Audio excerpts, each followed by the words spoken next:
రండి దేవుని యొక్క వాక్యంలో నుండి ఈ రాత్రి కాల సమయంలో బైబిల్ స్టడీలో ప్రవేశించమని ఒక మాట జ్ఞాపకం చేసుకుంటూ వద్దాం.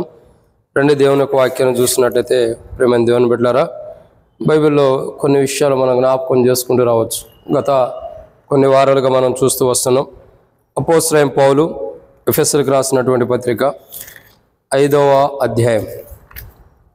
అపోస్తలుడైన పౌలు ఎఫెసీయులకు రాసిన పత్రిక 5వ అధ్యాయం 25వ వచనం నుండి 27వ వచనం వరకు కలిసి ఉండి దాంట్లో మనం మధ్య భాగంలో చదువుతాం. గమనించండి.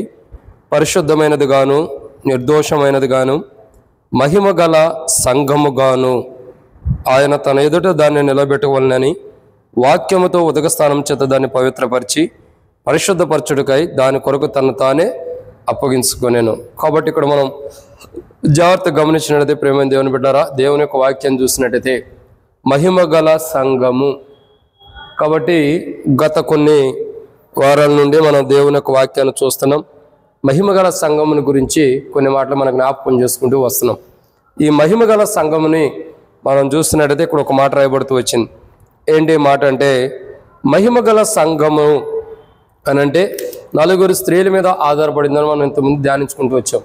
వారిలో మొదట ఆమె ఆదికాండంలో ఉండే అవ్వ, రెండో ఆమె ప్రభు యొక్క స్వరక్తం ద్వారా కడగబడినటువంటి సంఘము, మూడో అంటే సంఘము అంటే ప్రభు యొక్క రక్తం ద్వారా కడగబడినటువంటి స్త్రీ సంఘం.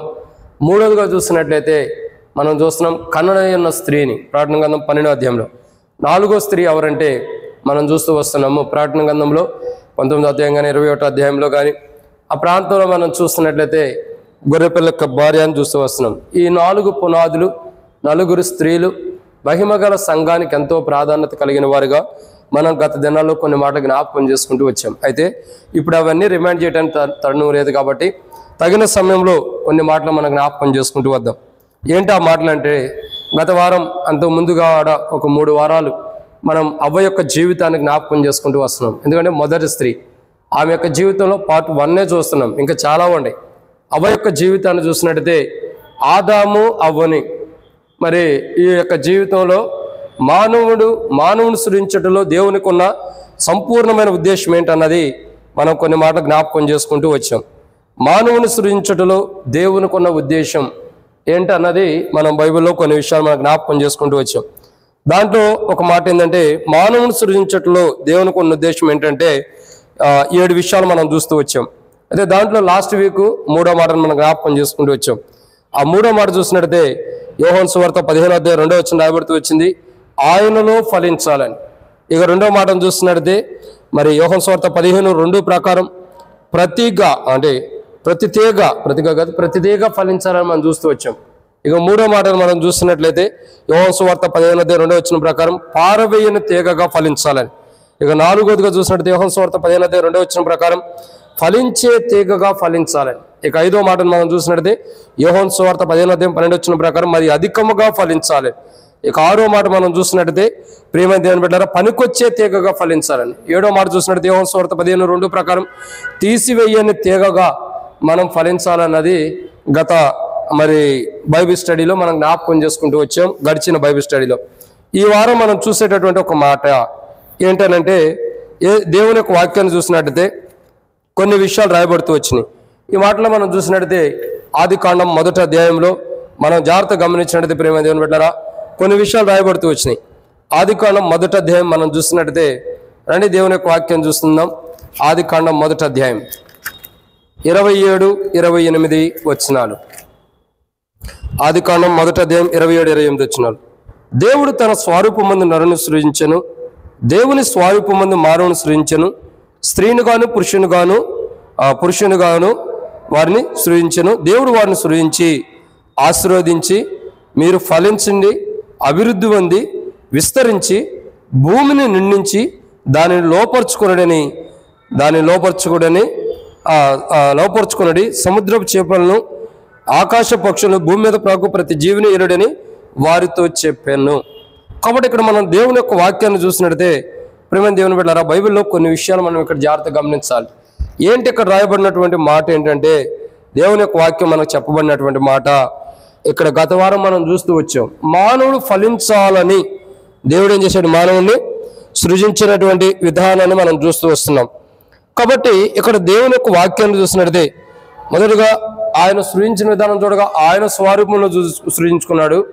రెండోదిగా చూడగా మరి మనం మానవుడు సృజించిన దేవునికి ఉన్న ఉద్దేశం ఏంటంటే మానవుడు ఒక మాటలో చెప్పాలంటే దేవుని ద్వారా మానవుడు దేవుని ద్వారా ఆశీర్వదించబడాలని దేవుడు సృజించుకున్నాడు. ఇక మూడో మాట ఏంటంటే మానవుడు ఫలించాలని దేవుడు సృజించుకున్నాడు. అయితే ఇక నాలుగో విషయాన్ని ఈరోజు మనం చూస్తున్నాం. ఏంటి నాలుగో మాట ఏంటంటే అభివృద్ధి పొంది. అంటే మానవుని సృజించుటలో దేవునికి ఉన్న సంకల్పం, దేవునికి ఉన్న ఉద్దేశం ఏంటంటే మానవుడు అభివృద్ధి పొందాలి. అదే దేవుని యొక్క చిత్తం. కాబట్టి ఈ యొక్క రాత్రికాల సమయంలో దేవుని సన్నిధిలోకి వస్తున్న మనం, బైబిల్ స్టడీలోకి వస్తున్న మన జీవితాలు మనం గమనించినట్లయితే మానవుని సృజించడంలో దేవునికి ఉన్న ఉద్దేశం ఏంటంటే మానవుడు అభివృద్ధి చెందాలి. అది దేవునికి ఉన్నటువంటి ఉద్దేశం. ఎప్పుడైతే మానవుడు దేవుడు ఆశించిన రీతిలో అభివృద్ధి చెందుతాడో అప్పుడు మహిమగల సంఘముగా సిద్ధపరచబడుతున్నాడు. అప్పుడు దేవుని మహిమతో కూడిన సంఘముగా చేయబడటం ద్వారా ఆ వ్యక్తి ఒకరోజు దేవుని యొక్క మహిమార్థమైన స్థలములో నివసించేవాడుగా ఉంటాడు. అయితే దేవుడు మానవుని సృజించడంలో దేవునికి ఉన్న ఉద్దేశం ఏంటంటే మానవుడు అభివృద్ధి చెందాలి.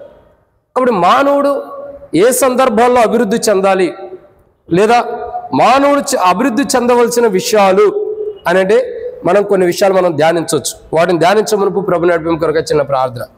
మమ్మల్ని మిక్కిలిగా ఎక్కువగా ప్రేమించిన ప్రియ పరలోకపు తండ్రి, పరిశుద్ధుడు అయిన దేవా, మీకు స్తోత్రములు. ఈ సమయంలో కొన్ని మాటలు వాక్యం ధ్యానిస్తున్న సహాయం చేయండి.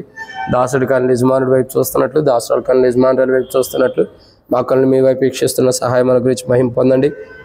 దయచేసి నీ ప్రజల పక్షాన నీకున్న దయ చొప్పున దయతను జ్ఞాపకం చేసుకునండి. ఈరోజు ఈ కూడికి అంతా దీవించండి. శత్రు సిగ్గు మీకు మహిమ తెచ్చుకోండి. వాక్యం ద్వారా మాతో మీరు మాట్లాడను ప్రభా. మీ చిత్తం, మీ ఉద్దేశాలు మా పట్ల ఏవైతే సంపూర్ణంగా నెరవేర్చండి తండ్రి. మేము ఎన్నడూ కూడా మీ చిత్తానికి విరోధం కాము. కాబట్టి ప్రభా, మీ సంపూర్ణమైన చిత్తం, మీ ఉద్దేశం మా పట్ల ఏమైతే నెరవేర్చుకుని మనం ప్రార్థన చేస్తూ మేము ఏ విషయాల్లో అభివృద్ధి పొందాలో కూడా మాకును మీరు బయలుపరిచి శత్రు సిగ్గు మీకు మహిమ తెచ్చుకుని మాతో మాట్లాడి అక్కడ తీర్చి ముందున్న సంగతి దీవించమని, వాక్య వెలుగులో మా జీవితాలు ఎంతో సరిచేయమని ప్రార్థన చేస్తూ వాక్యానుసారంగా మేము జీవించే వారికి సిద్ధపరిచి మాతో మాట్లాడి అక్కడ తీర్చమని, ఈరోజు ఈ కూడికి ఎంతో దీవించమని ప్రభువైన యేసుక్రీస్తు నామం పేరిట విశ్వాసంతో స్తుతించి ప్రార్థించి అడిగొట్టుకుంటున్నాము తండ్రి. ఆమేన్. కాబట్టి ప్రియమైన దేవుని బిడ్డలారా, దేవుని యొక్క వాక్యాన్ని చూసినట్లయితే బైబిల్లో ఒక మాట రాయబడుతూ వచ్చింది. ఏంటి మాట అంటే మానవుని సృజించడంలో దేవునికి ఉన్న ఉద్దేశం ఏంటంటే నాలుగో విషయాన్ని ఈరోజు మనం చూస్తున్నాం. ఏంటి? గత వారం చూస్తూ వచ్చాం. లాస్ట్ టైం మనం బైబిల్ స్టడీలో చూసాం ఫలించాలని. ఇప్పుడు మానవుని సృజించడంలో దేవునికి ఉన్న ఉద్దేశం ఏంటంటే మానవుడు అభివృద్ధి చెందాలని. కాబట్టి మానవుడు ఏ రీతిలో అభివృద్ధి చెందాలని దేవుడు మానవుని సృజించాడు అని అంటే బైబిల్లో కొన్ని విషయాలు మనం చూడొచ్చు.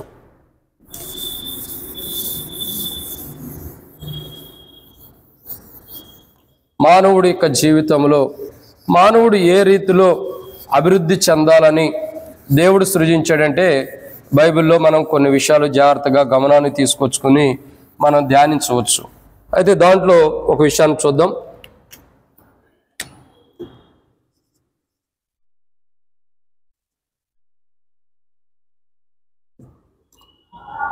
మానవుడు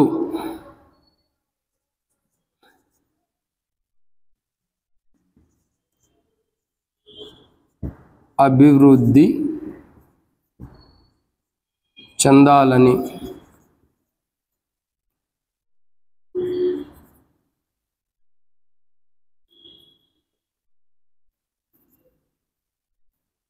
మానవుడు ఏ రీతిలో అభివృద్ధి చెందాలన్నది దేవుని యొక్క ఉద్దేశము మనం చూస్తాం.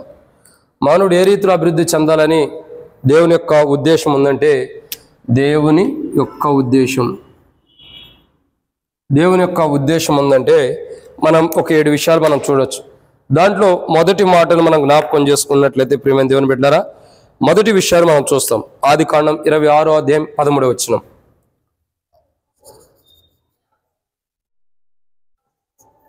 ఆదికాండము మనం జాగ్రత్తగా గమనించినట్లయితే ఇక్కడ మాట చూడవచ్చు. 26వ అధ్యాయం 13వ వచనం. ఆదికాండం 26వ అధ్యాయం 13వ వచనంలో ఒక మాట జ్ఞాపకం చేసుకుంటూ వస్తాం. ఏమని రాయబడుతూ వచ్చిందంటే నేను చదువుతా చూడండి. ఆదికాండము 26వ అధ్యాయము 13వ వచనము. అతడు మిక్కిలి గొప్పవాడగు వరకు క్రమక్రమముగా అభివృద్ధి పొందుచూ వచ్చాను. కాబట్టి దేవుని యొక్క వాక్యాన్ని జాగ్రత్తగా గమనించినట్లయితే ఈ యొక్క అభివృద్ధి పొందాలన్నది దేవుని యొక్క ఉద్దేశం. మానవుడు ఏ రీతిలో అభివృద్ధి చెందాలని దేవుని యొక్క ఉద్దేశం ఏంటంటే, దేవుని యొక్క ఉద్దేశం మానవుడు ఏ రీతిలో అభివృద్ధి చెందాలని దేవుని యొక్క ఉద్దేశం ఉందంటే, మొదటి మాటని ఇక్కడ మనం చూస్తూ వస్తున్నాం. దేవుని యొక్క వాక్యాన్ని చూసినట్లయితే క్రమక్రమముగా, ఏ రీతిలో అండి? క్రమక్రమముగా.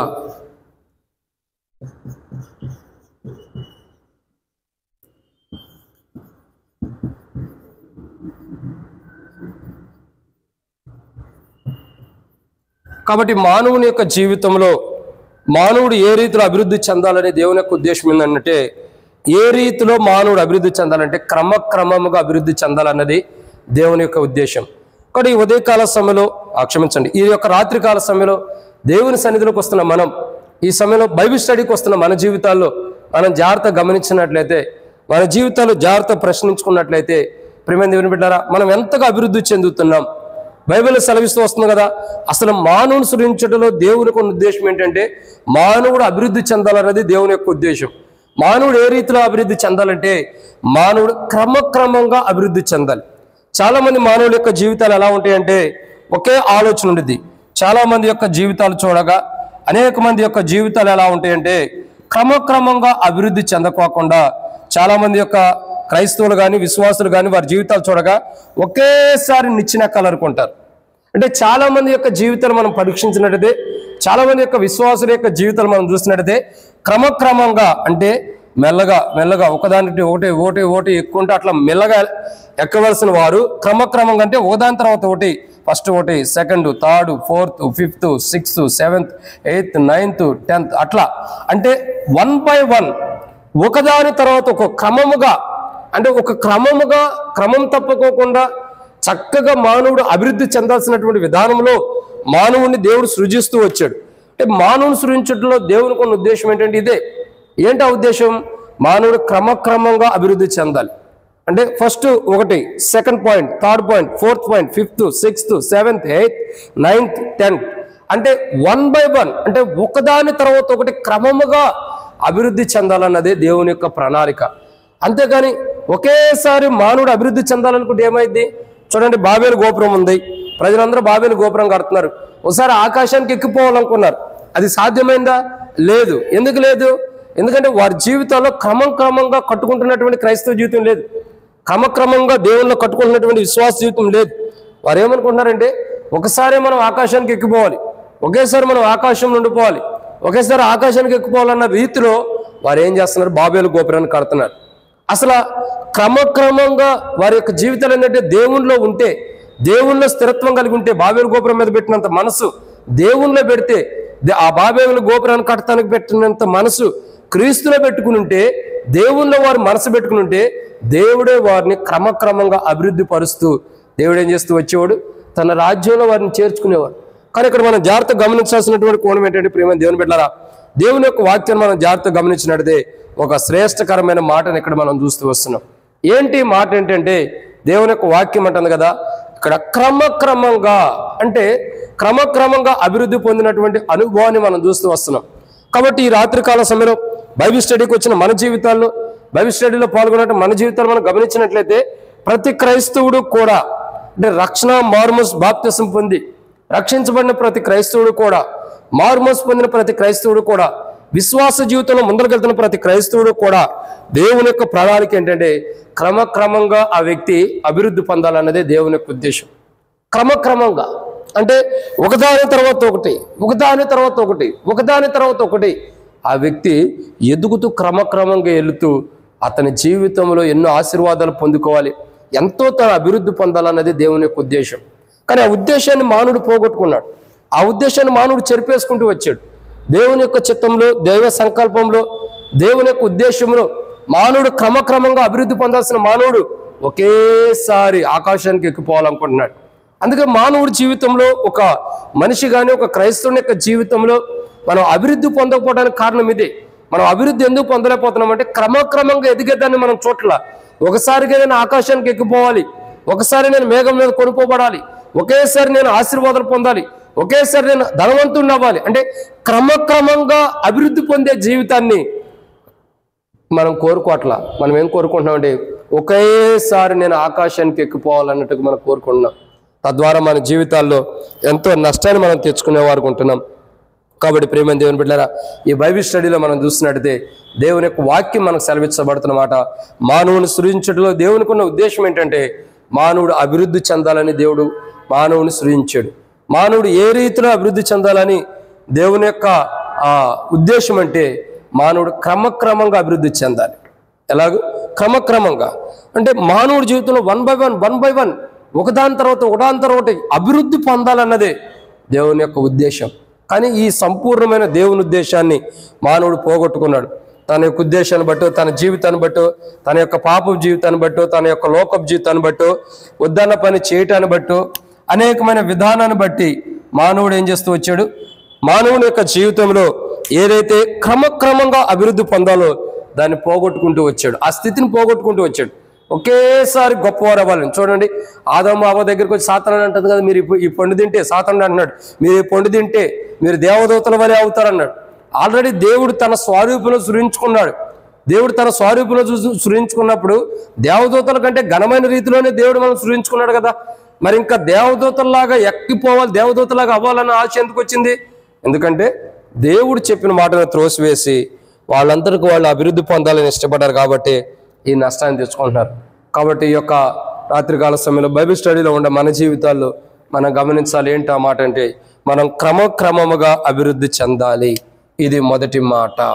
ఒక క్రైస్తవుని యొక్క జీవితంలో క్రైస్తవుడు ఎలా ఉండాలంటే ఆత్మానుసారంగా క్రైస్తవ జీవితంలో, విశ్వాస జీవితంలో, ప్రార్థనా జీవితంలో, వాక్యం చదివే విషయంలో, వాక్యం ధ్యానించే విషయంలో, వాక్యం బోధించే విషయంలో, వాక్యం ప్రకటించే విషయంలో కానీ, దేవుని సన్నిధిలో కానీ, దేవుని పరిచర్యలో కానీ, దేవుని యొక్క వాక్య వెలుగులో కానీ క్రమక్రమంగా వెళ్ళాలి. చాలామంది ఏం చేస్తారంటే బ్రదర్ నాకు వాక్యమే నేను చెప్తానంటారు. సరే వాక్యం ఇస్తాం, కానీ ఏం చెప్తారా అన్నది అర్థం కాని రీతిలో చెప్తారు. ఎందుకంటే వాక్యం అన్నది మనం అడిగి తీసుకోవటం కాదు. రెండోది ఏంటంటే వాక్యం అన్నది ఏంటంటే దేవునిలో క్రమక్రమంగా ఎదగాలి. వాక్యం బోధించే తలంతులైనా, దేవుని మందిరంలో పనిచేసేదైనా, దేవుని సన్నిధిలో ఏదైనా పనిచేయాలన్నా క్రమక్రమంగా అంటే ఒకదాని తర్వాత ఒకటి ఎదుగుతూ వెళ్ళాలి. ఒకేసారి నేను వాక్యం చెప్పేసేయాలి, ఒకేసారి నేను గొప్పగా అయిపోవాలంటే అవలేం. ఏ స్థితిలో అయినా, పరిచర్యలైనా, దేవునిలో ఆత్మీయంగా, విశ్వాస జీవితంలోనైనా, ఆత్మానుసారంగా అయినా ఏదైనా తొందరపడితే ఏం జరగదు. తొందరపడితే ఏమవుదు? మెల్లగా అంటే క్రమక్రమంగా ఒకదాని తర్వాత ఒకటి నేర్చుకుంటూ అభివృద్ధి చెందాలి. కాబట్టి ఇక్కడ మనం దేవుని యొక్క వాక్యం చూసినట్టయితే ఆదాము యొక్క జీవితం, అవ్వ యొక్క జీవితాన్ని చూడగా క్రమక్రమంగా అభివృద్ధి చెందాల్సిన వాళ్ళు ఆ స్థితిని పోగొట్టుకుని ఏదైనా తోటలో పాపం చేత చేయబడిన వారై దేవుని ఆజ్ఞని మీరు అభివృద్ధి చెందాల్సిన వాళ్ళు అభివృద్ధి పొందే స్థితిని కోల్పోయిన వారు ఉంటూ వచ్చారు. కాబట్టి యేసు ప్రభువు ఈ లోకానికి వచ్చి అభివృద్ధి కోల్పోయినటువంటి మనం క్రమక్రమంగా అభివృద్ధి చెందినటువంటి మన కొరకై కల్వరిశిలో ఆయన ప్రాణం పెట్టి చనిపోయి తిరిగి లేచి ఆయన మరణము ద్వారా మరలా మనల్ని క్రమక్రమంగా అభివృద్ధి చెందే అనుభవంలోకి తీసుకొస్తూ వచ్చినాడు ప్రభువైన యేసుక్రీస్తు ప్రభువారు. కాబట్టి ఈరోజు మనం దేవుని సన్నిధికి వచ్చిన మన జీవితాల్లో క్రమక్రమంగా అభివృద్ధి పొందడం కొరకై దేవుని యొక్క ఉద్దేశం మన పట్ల ఉంది. అట్లు క్రమక్రమంగా మనం అభివృద్ధి పొందే క్రైస్తవ జీవితాన్ని మనం జీవించడం కొరకై సిద్ధంగా ఉండాలి. ఇది మొదటిది. ఇక రెండో విషయాన్ని మనం చూద్దామండి. రెండవ మాటను చూసినట్లయితే అపోస్తలుడైన పౌలు ఫిలిప్పీలకు రాసిన పత్రిక మొదటి అధ్యాయం. అపోస్తలుడైన పౌలు ఫిలిప్పీలకు రాసినటువంటి పత్రిక మొదటి అధ్యాయం. అపోస్తలుడైన పౌలు ఫిలిప్పీలకు రాసిన మొదటి పత్రిక క్షమించండి అపోస్తలుడైన పౌలు ఫిలిప్పీలకు రాసిన పత్రిక మొదటి అధ్యాయం 9వ వచనం 9-10 కలిసి ఉండే నేను చదువుతున్నా. మీరు శ్రేష్టమైన కార్యములను వివేచింపగలవారొకటకు మీ ప్రేమ తెలివితోనూ సకల విధములైన అనుభవ జ్ఞానముతోనూ కూడినదై అంతకంతకు అభివృద్ధి పొందవాలననియు ఇందువల్ల దేవుని మహిమయు స్తోత్రమును కలుగునట్లు మీరు యేసు క్రీస్తు వల్లైన నీతి ఫలములతో నిండుకొనిన వారై క్రీస్తు దినమునకు నిష్కపటులను నిర్దోషులను కావాలని ప్రార్థించుచున్నాను. ఇక్కడ అపోస్తలుడైన పౌలు ఫిలిప్పీలకు రాస్తూ అంటాడు, అక్కడ ఉన్నటువంటి సంఘస్థులు వారి జీవితాలను గుర్తెరిగిన వాడై వారి యొక్క జీవితాలను బట్టి అపోస్తలుడైన పౌలు గారు ఇక్కడ రాస్తూ వస్తాడు. అదే ఇక్కడ మనం చూసేటటువంటి ఒక మాట ఏంటంటే ఎలా అభివృద్ధి పొందాలి అని అంటే ఒకటి క్రమక్రమంగా మానవుని సృజించడంలో దేవునికి ఉన్న ఉద్దేశం ఏంటంటే దేవుడు మానవుని ఎందుకు సృజించాడంటే మానవుడు దేవునిలో అభివృద్ధి చెందాలి. ఏ రీతిలో అభివృద్ధి చెందాలి? ఒకటి క్రమక్రమంగా అభివృద్ధి చెందాలి అంటే ఒకదాని తర్వాత ఒకటి క్రమముగా అభివృద్ధి చెందాలనే దేవుని యొక్క ఉద్దేశం. రెండవదిగా అంటే అడ్డదారులు వెళ్ళకోకుండా తప్పుదారులు వెళ్ళకోకుండా క్రమముగా వెళ్ళి అభివృద్ధి పొందాలని దేవుని యొక్క ఉద్దేశం. ఇక రెండో మాట మనం చూసినట్లయితే అపోస్తలుడైన పౌలు ఫిలిప్పీయులకు రాసిన పత్రిక 1వ అధ్యాయం 9వ వచనం ప్రకారం ఏ రీతిలో మనం అభివృద్ధి చెందాలని దేవుని యొక్క ఉద్దేశం ఏంటంటే అంతకంతకు అపోస్తలుడైన పౌలు ఫిలిప్పీయులకు రాసిన పత్రిక మనం చూసినట్లయితే 1వ అధ్యాయం 9వ వచనం అంతకంతకు.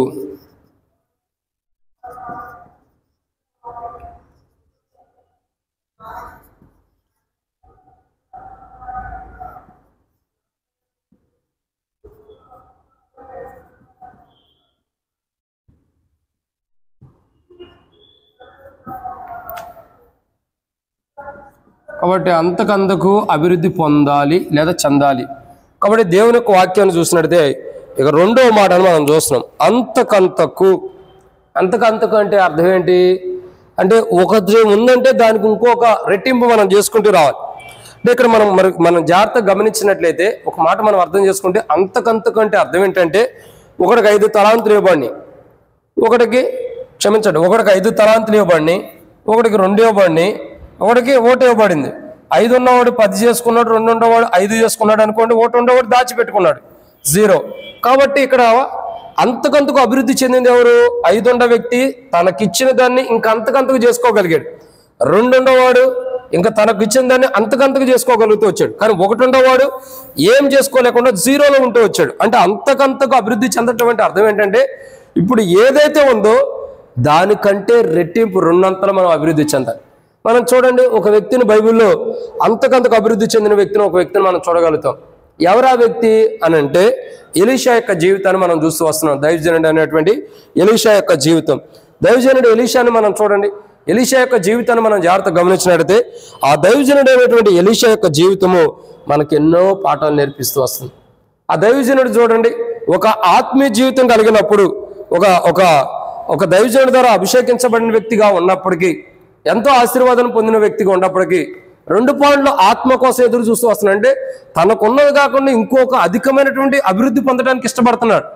అంటే ఇక్కడ మనం గమనించాల్సింది ఏంటంటే ఎప్పుడైతే ఎలీషాకి ఏలియా యొక్క ఆత్మ తీసుకురాబడుతుంది కదా, ఎప్పుడైతే అనుగ్రహించబడుతూ వస్తుందో అప్పుడు 2 పాళ్ళ ఆత్మ కలిగిన వాడుగా ఉంటాడు. అంటే అంతకంతకు అభివృద్ధి చెందాడు.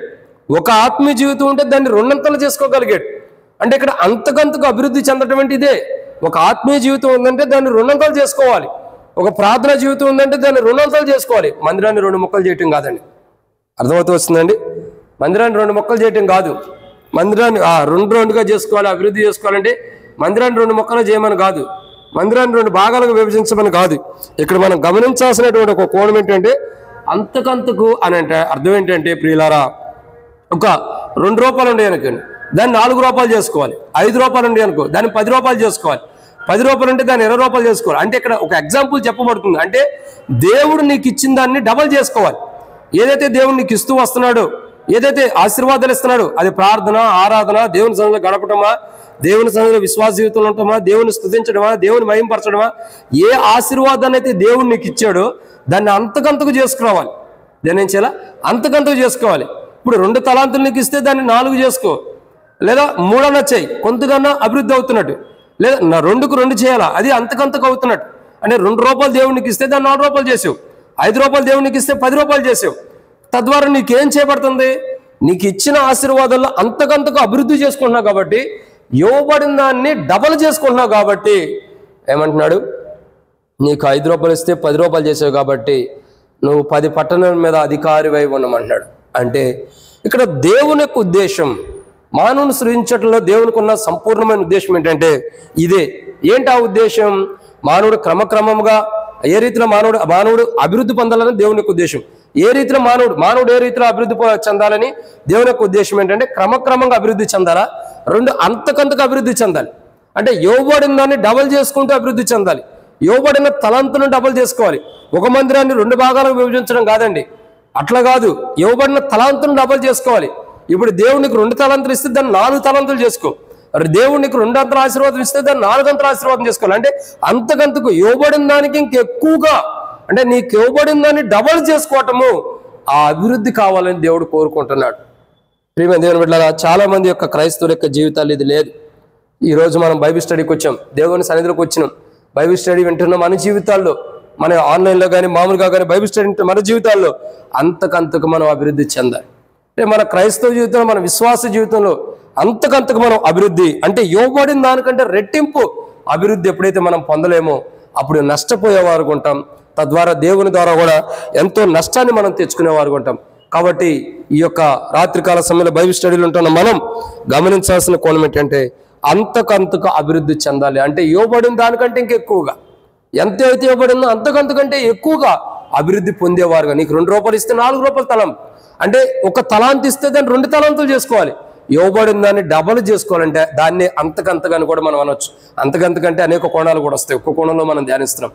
కాబట్టి మానవుని సృష్టించడంలో దేవునికి ఉన్న ఉద్దేశం ఏంటంటే మానవుడు అభివృద్ధి చెందాలి. మానవుడు ఏ రీతిలో అభివృద్ధి చెందాలని దేవుని యొక్క ఉద్దేశం ఏంటంటే, దేవుని యొక్క ఉద్దేశం ఏంటి కాదు, ఉద్దేశము. మానవుడు ఏ రీతిలో అభివృద్ధి చెందాలని దేవుని యొక్క ఉద్దేశము. ఒకటి, క్రమక్రమంగా అభివృద్ధి పొందాలన్నది దేవుని యొక్క ఉద్దేశం. 2, అంతకంతకు అంటే ఇవ్వబడింది 2 రెట్టింపు చేసుకుని అభివృద్ధి పొందాలన్నది దేవుని యొక్క ఉద్దేశం. ఇది 2వ మాట. ఇక 3వ విషయాన్ని మనం చూద్దామండి, చాలా సమయం అయిపోతుంది కాబట్టి 3వ మాటను మనం చూస్తూ వద్దాం రండి. ఆది కాండము, మనం 3వ మాటను మనం చూసినట్టయితే ఆది కాండము 30వ అధ్యాయం 30వ వచనం. ఆది కాండము మనం చూసినట్లయితే 30వ అధ్యాయం, ఆది కాండము 30వ అధ్యాయం 30వ వచనం. ఇక్కడ మనం చూస్తూ వచ్చిన మరొక మాటను మనం జ్ఞాపకం చేసుకుంటూ రావచ్చు. ఆది కాండము 30వ అధ్యాయం నేను చదువుతా చూడండి. 30వ వచనం ఏమని రాయబడుతూ వచ్చింది అని అంటే, నేను రాకమునుపు నీకుండినది కొంచెమే, అయితే అది బహుగా అభివృద్ధి పొందాను. నేను పాదము పెట్టిన చోటనెల్లా యెహోవా నిన్ను ఆశీర్వదించెను. నేను నా ఇంటి వారి కొరకు ఎప్పుడు సాంపాద్యము చేసుకుందునను. కాబట్టి ఇక్కడ సాంపాద్యము చేసుకుందునను. కాబట్టి ఇక్కడ మనం దేవుని యొక్క వాక్యం చూసినట్టు ఇక్కడ 3వ కోణాన్ని మనం చూస్తున్నాం. మానవుడు ఏ రీతిలో అభివృద్ధి చెందాలని దేవుని యొక్క ప్రణాళిక అంటే, 1, క్రమక్రమంగా అభివృద్ధి చెందాలా, 2, అంతకంతకు అభివృద్ధి చెందాలా, 3వదిగా ఆది కాండం 30వ అధ్యాయం 30వ వచనం ప్రకారం బహుగా అభివృద్ధి చెందాలి. ఎలాగండి?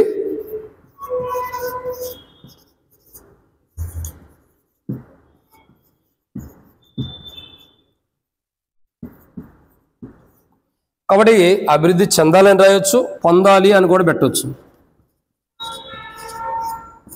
కాబట్టి మానవుని సృష్టించడంలో దేవునికి ఉన్న ఉద్దేశం ఇదే. ఏంటి ఆ ఉద్దేశం ఏంటంటే ప్రియులారా, మానవుడు ఎలా అభివృద్ధి పొందాలని దేవుడు ఇష్టపడుతున్నాడంటే ఇక్కడ రాయబడుతున్న మాట బహుగా అభివృద్ధి పొందాలని. ఏ రీతిలో? బహుగా. అంటే బహుగా అంటే అర్థం ఏంటి? ఒక మాటలో మనం చెప్పాలంటే బహు అని అంటే దేనికి సాదృశ్యమైందంటే ఏకవచనం కాదు. అంటే బహుగా అనేది ఎలాంటిదంటే ఏకవచనం అన్నది ఒకటే వచనం కాదు, అది అధికమైనదని అని అర్థం. కాబట్టి ఇక్కడ మనం దేవుని యొక్క వాక్యాన్ని చూసినట్టయితే మానవుడు ఏ రీతిలో అభివృద్ధి పొందాలంటే ఎక్కువగా అభివృద్ధి పొందాలి. ఏ రీతిలో అండి? క్రమక్రమంగా అభివృద్ధి పొందాలా, 2, అంతకంతకు అభివృద్ధి పొందాలా, 3, బహుగా అంటే ఎక్కువగా అభివృద్ధి పొందాలన్నది దేవుని యొక్క ప్రణాళిక. అంటే దేవుని యొక్క ఉద్దేశాన్ని చూసినట్లయితే, దేవుని యొక్క ప్రణాళిక చూసినట్లయితే మానవుని సృష్టించడంలో దేవునికి ఉన్న ఉద్దేశం కానీ, లేదంటే మానవుని సృష్టించడంలో దేవునికి ఉన్న ఉద్దేశం ఏంటంటే మానవుడు అభివృద్ధి చెందాలని దేవుని యొక్క ఉద్దేశం. మానవుడు ఏ రీతిలో అభివృద్ధి చెందాలని దేవుడు సృష్టించాడంటే 1, క్రమక్రమంగా, 2, అంతకంతకు అభివృద్ధి చెందాలని, 3, బహుగా అంటే ఎక్కువగా అభివృద్ధి చెందాలన్న దేవుని యొక్క ఉద్దేశం. మానవుని యొక్క జీవితంలో ఒక పాట కూడా పాడుకుంటూ వస్తాం మనం చూసినట్టు, మీరు బహుగా ఫలించినచో మహిమ కలుగును తండ్రికి, ఈ రీతిగా ఫలించినచో అని మనం పాట కూడా పాడుకుంటూ వస్తాం. కాబట్టి మీరు బహుగా ఫలించినచో తండ్రికి ఏం కలుగుతుంది? మహిమ కలుగుతుంది. కాబట్టి ఇక్కడ మనం దేవుని యొక్క వాక్యాన్ని చూసినట్టయితే మనం బహుగా ఫలించాలి. అంటే ఏ రీతిలో ఫలించాలి అని అంటే ఒక మాట నేను చెప్తా చూడండి. ఇంత ముందు కూడా చెప్పబడుతూ వచ్చింది. ఒక మామిడి చెట్టు ఉందనుకోండి, ఒక మామిడి చెట్టు ఉంది. ఆ మామిడి చెట్టుకి అనేకమైనటువంటి కొమ్మలు ఉంటూ వచ్చినాయి. ఆ కొమ్మలు కలిగినటువంటి చెట్టు ప్రతి చెట్టుకి కూడా కాయలు కాస్తూ ఉంటాయి. ఎందుకు కాయలు కాస్తాయి? ఎందుకంటే ఆ చెట్టు యొక్క విధానం చూడగా బహుగా ఫలిస్తుందని అర్థం, బహుగా ఫలిస్తున్నటువంటి అనుభవంలోకి వచ్చిందని అర్థం. కాబట్టి బహుగా అభివృద్ధి చెందటం అంటే అర్థం ఏంటంటే ఎక్కువగా అభివృద్ధి చెందటం. బహుగా అభివృద్ధి అంటే అర్థం ఏంటండి? ఇక్కడ దేవుని యొక్క వాక్యాన్ని చూసినట్టయితే, ఇక్కడ దేవుని యొక్క వాక్యం చూసినట్టయితే బహుగా అంటే ఎక్కువగా అభివృద్ధి చెందటం అని అర్థం. అంటే ఒక క్రైస్తవుని లేదా ఒక మనిషిని దేవుడు ఎందుకు సృజించాడంటే, దేవుడు మానవ సృజించట్లో దేవునికి ఉన్న గొప్ప ఉద్దేశం ఏంటంటే ప్రియులారా, ఇక్కడ బైబిల్ రాయబడుతున్న మాట, బహుగా మానవుడు ఫలించాలని మానవుని దేవుడు సృజించాడు. మానవుని సృజించట్లో దేవునికి ఉన్న ఉద్దేశం ఇదే. మానవుడు బహుగా ఫలించాలి, మానవుడు ఎక్కువగా ఫలించాలి, మానవుడు అధికముగా ఫలించాలి, మానవుని యొక్క జీవితంలో ఎక్కువగా ఫలించాలన్నదే దేవుని యొక్క ఉద్దేశం. అందుకే మానవుని సృజిస్తూ వచ్చాడు, అందుకే మానవుని నిర్మిస్తూ వచ్చాడు. ఈరోజు మన జీవితాల్లో దేవుడు మనల్ని సృజించిన కారణం ఏంటో మనం తెలుసుకోవాలి. మనం ఏ రీతిలో ఫలించాలంటే బహుగా ఫలించాలని దేవుడు మనల్ని సృజిస్తూ వచ్చాడు. అంటే మనం బహుగా ఫలించడం ద్వారా తండ్రికి మహిమ వస్తుంది. మనం బహుగా ఫలించడం ద్వారా దేవునికి మహిమ తెచ్చేవారు ఉంటున్నాం. ఈరోజు మనం బహుగా ఫలించలేక, అంటే ఎక్కడ వేయబడినటువంటి గొంగళ పురుగు అక్కడే ఉన్నట్టుగా, ఎక్కడ వేయబడిన స్థితి అక్కడే ఉన్నట్టుగా, ఎక్కడ ఆరంభ దినాల్లో ఏ రక్షణ ఏ మార్మల్స్ అవుతుందో ఇప్పుడు అది అట్లాగే ఉండట్టుకున్నాం. కానీ బహుగా అభివృద్ధి చెందిన అనుభవం లేదు. అంటే విశ్వాస జీవితంలో, ప్రార్థన జీవితంలో, క్రైస్తవ జీవితంలో, రక్షణ అనుభవంలో, మన యొక్క జీవితంలో, విశ్వాస క్రైస్తవ జీవితంలో బహుగా మనం అభివృద్ధి చెందలేదు. కాబట్టి ఈరోజు మనం గమనించాలి, మన జీవితం ఎంత నష్టకరమైన జీవితం. దేవుడు ఆశించినటువంటి రీతిలో మనలో లేదు. దేవుడు ఆశించినటువంటి క్రైస్తవ జీవితం మనలో లేదు. ఎందుకంటే ప్రియమైన దేవుని బిడ్డలారా, దేవుని యొక్క వాక్యం అంటుంది, ఒకటి మీరు క్రమక్రమంగా అభివృద్ధి చెందాలి, రెండు అంతకంతకు అభివృద్ధి చెందాలి, మూడు బహుగా అంటే ఎక్కువగా అభివృద్ధి చెందాలన్న దేవుని యొక్క ఉద్దేశం.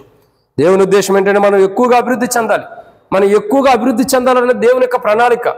దేవుని యొక్క ఉద్దేశం ఏంటి? మీరు బహుగా ఫలించాలి, మీరు బహుగా అభివృద్ధి చెందాలి. ఎంత బహుగా అభివృద్ధి చెందాలంటే లాబాను దగ్గరికి యాకోబు రాకమునుపు లాబానుకున్నది వేరు. లాబాను దగ్గరికి యాకోబు వచ్చిన తర్వాత బహుగా అభివృద్ధి నిందుతూ వచ్చాడు. ఆ మాట ఇక్కడ యాకోబు లాబానుతో అంటూ వస్తాడు.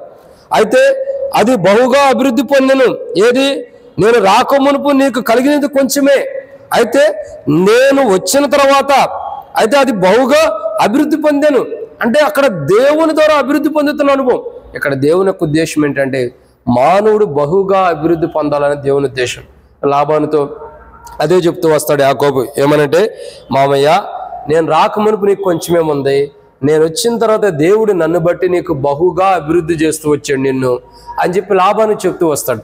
అంటే ఇక్కడ అభివృద్ధి చేసే దేవుడే, కానీ మనం దేవునిలో ఉండాలా, దేవునిలో స్థిరత్వం కలిగి ఉండాలా, దేవునిలో నిలకడగా ఉండాలా, దేవునిలో క్రమబద్ధంగా ఉండాలా, దేవునిలో ఆత్మానుసారంగా జీవితాన్ని కట్టుకుంటూ ఉన్నప్పుడు మనం బహుగా అభివృద్ధి పొందేటట్టు దేవుడు మనం చేస్తాడు. ఇది మన జీవితాలకి ఎంతో అవసరమైంది. ఇది మూడో మాట. కాబట్టి మొదటిగా మానవుడు సృజించడంలో దేవునికి ఉన్న ఉద్దేశం ఏంటంటే మానవుడు అభివృద్ధి చెందాలన్న దేవుని ఉద్దేశం. మానవుడు ఏ రీతిలో అభివృద్ధి చెందాలి, దేవుని యొక్క ఉద్దేశం అంటే మానవుడు ఏ రీతిలో అభివృద్ధి చెందాలన్న దేవుని యొక్క ఉద్దేశం అంటే మొదటిగా క్రమక్రమంగా అభివృద్ధి చెందాలి, రెండు అంతకంతకు అభివృద్ధి చెందాలి, మూడు బహుగా అంటే ఎక్కువగా మానవుడు అభివృద్ధి చెందాలన్నది దేవుని యొక్క ఉద్దేశం.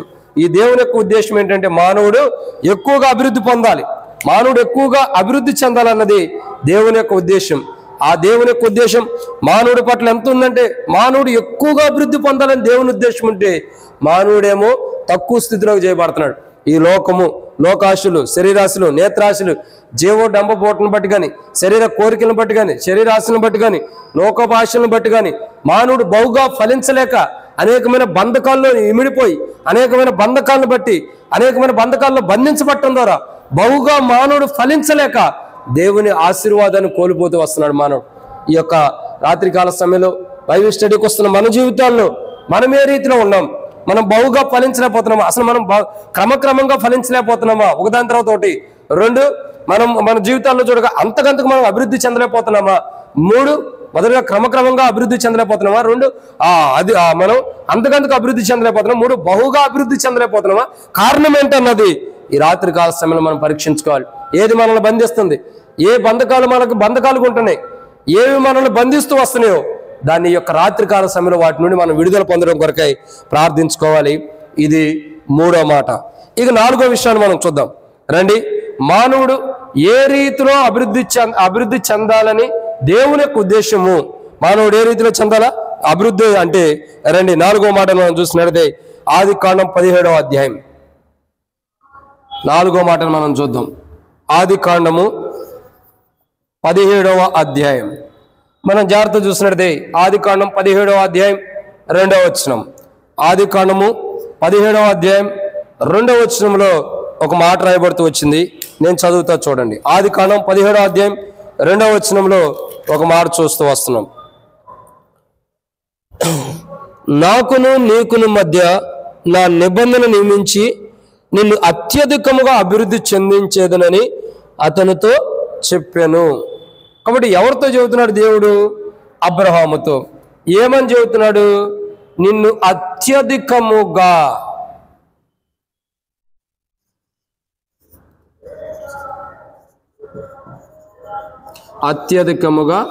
అభివృద్ధి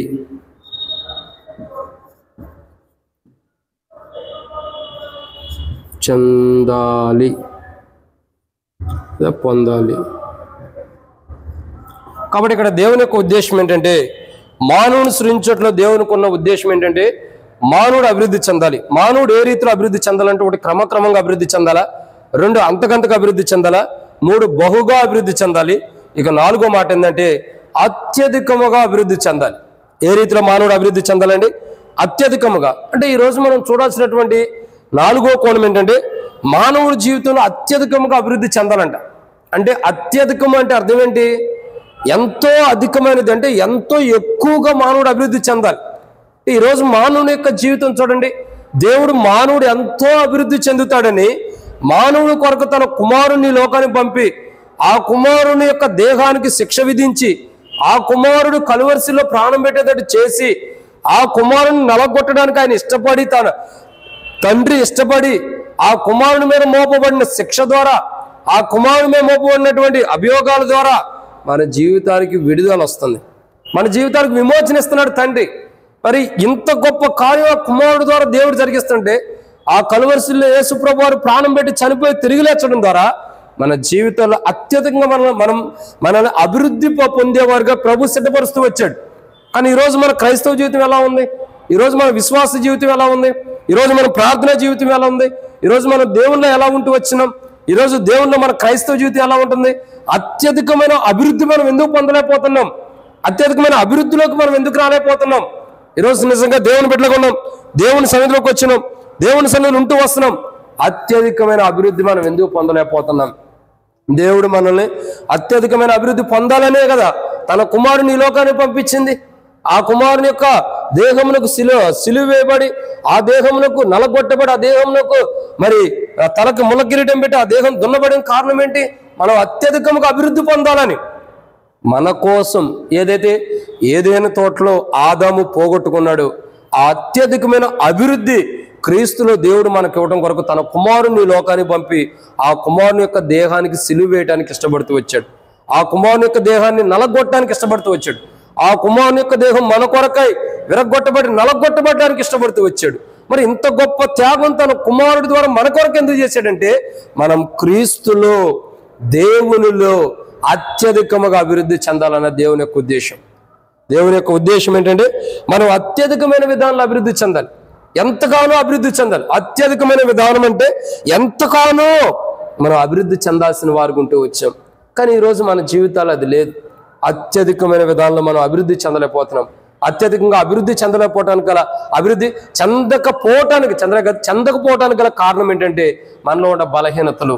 మనం లోకం వైపు చూస్తాం, మనుషుల వైపు చూస్తాం, దేవుని మందిరానికి వస్తాం కానీ, దేవుని సన్నిధికి వస్తాం కానీ, దేవుని మందిరంలో ఉంటాం కానీ, ప్రార్థన కానీ వస్తాము, బైబిల్ స్టడీ కానీ వస్తాం, ఉపవాస ప్రార్థన కానీ వస్తాం, ఆయా ప్రత్యేకమైన గృహ కోడికలకు వస్తాం, దేవుని మందిరానికి వస్తాం. కానీ మన జీవితంలో అత్యధికమైనటువంటి అభివృద్ధి లేదు. ఎందుకంటే మనలో ఉన్న లోపాలు మనం సరి చేసుకోలేకపోతున్నాం, మనలో ఉన్న అపవిత్రమైన మనం సరి చేసుకోలేకపోతున్నాం, మనలో ఉన్న అయోగ్యమైన వాటిని మనం సరి చేసుకోలేకపోతున్నాం.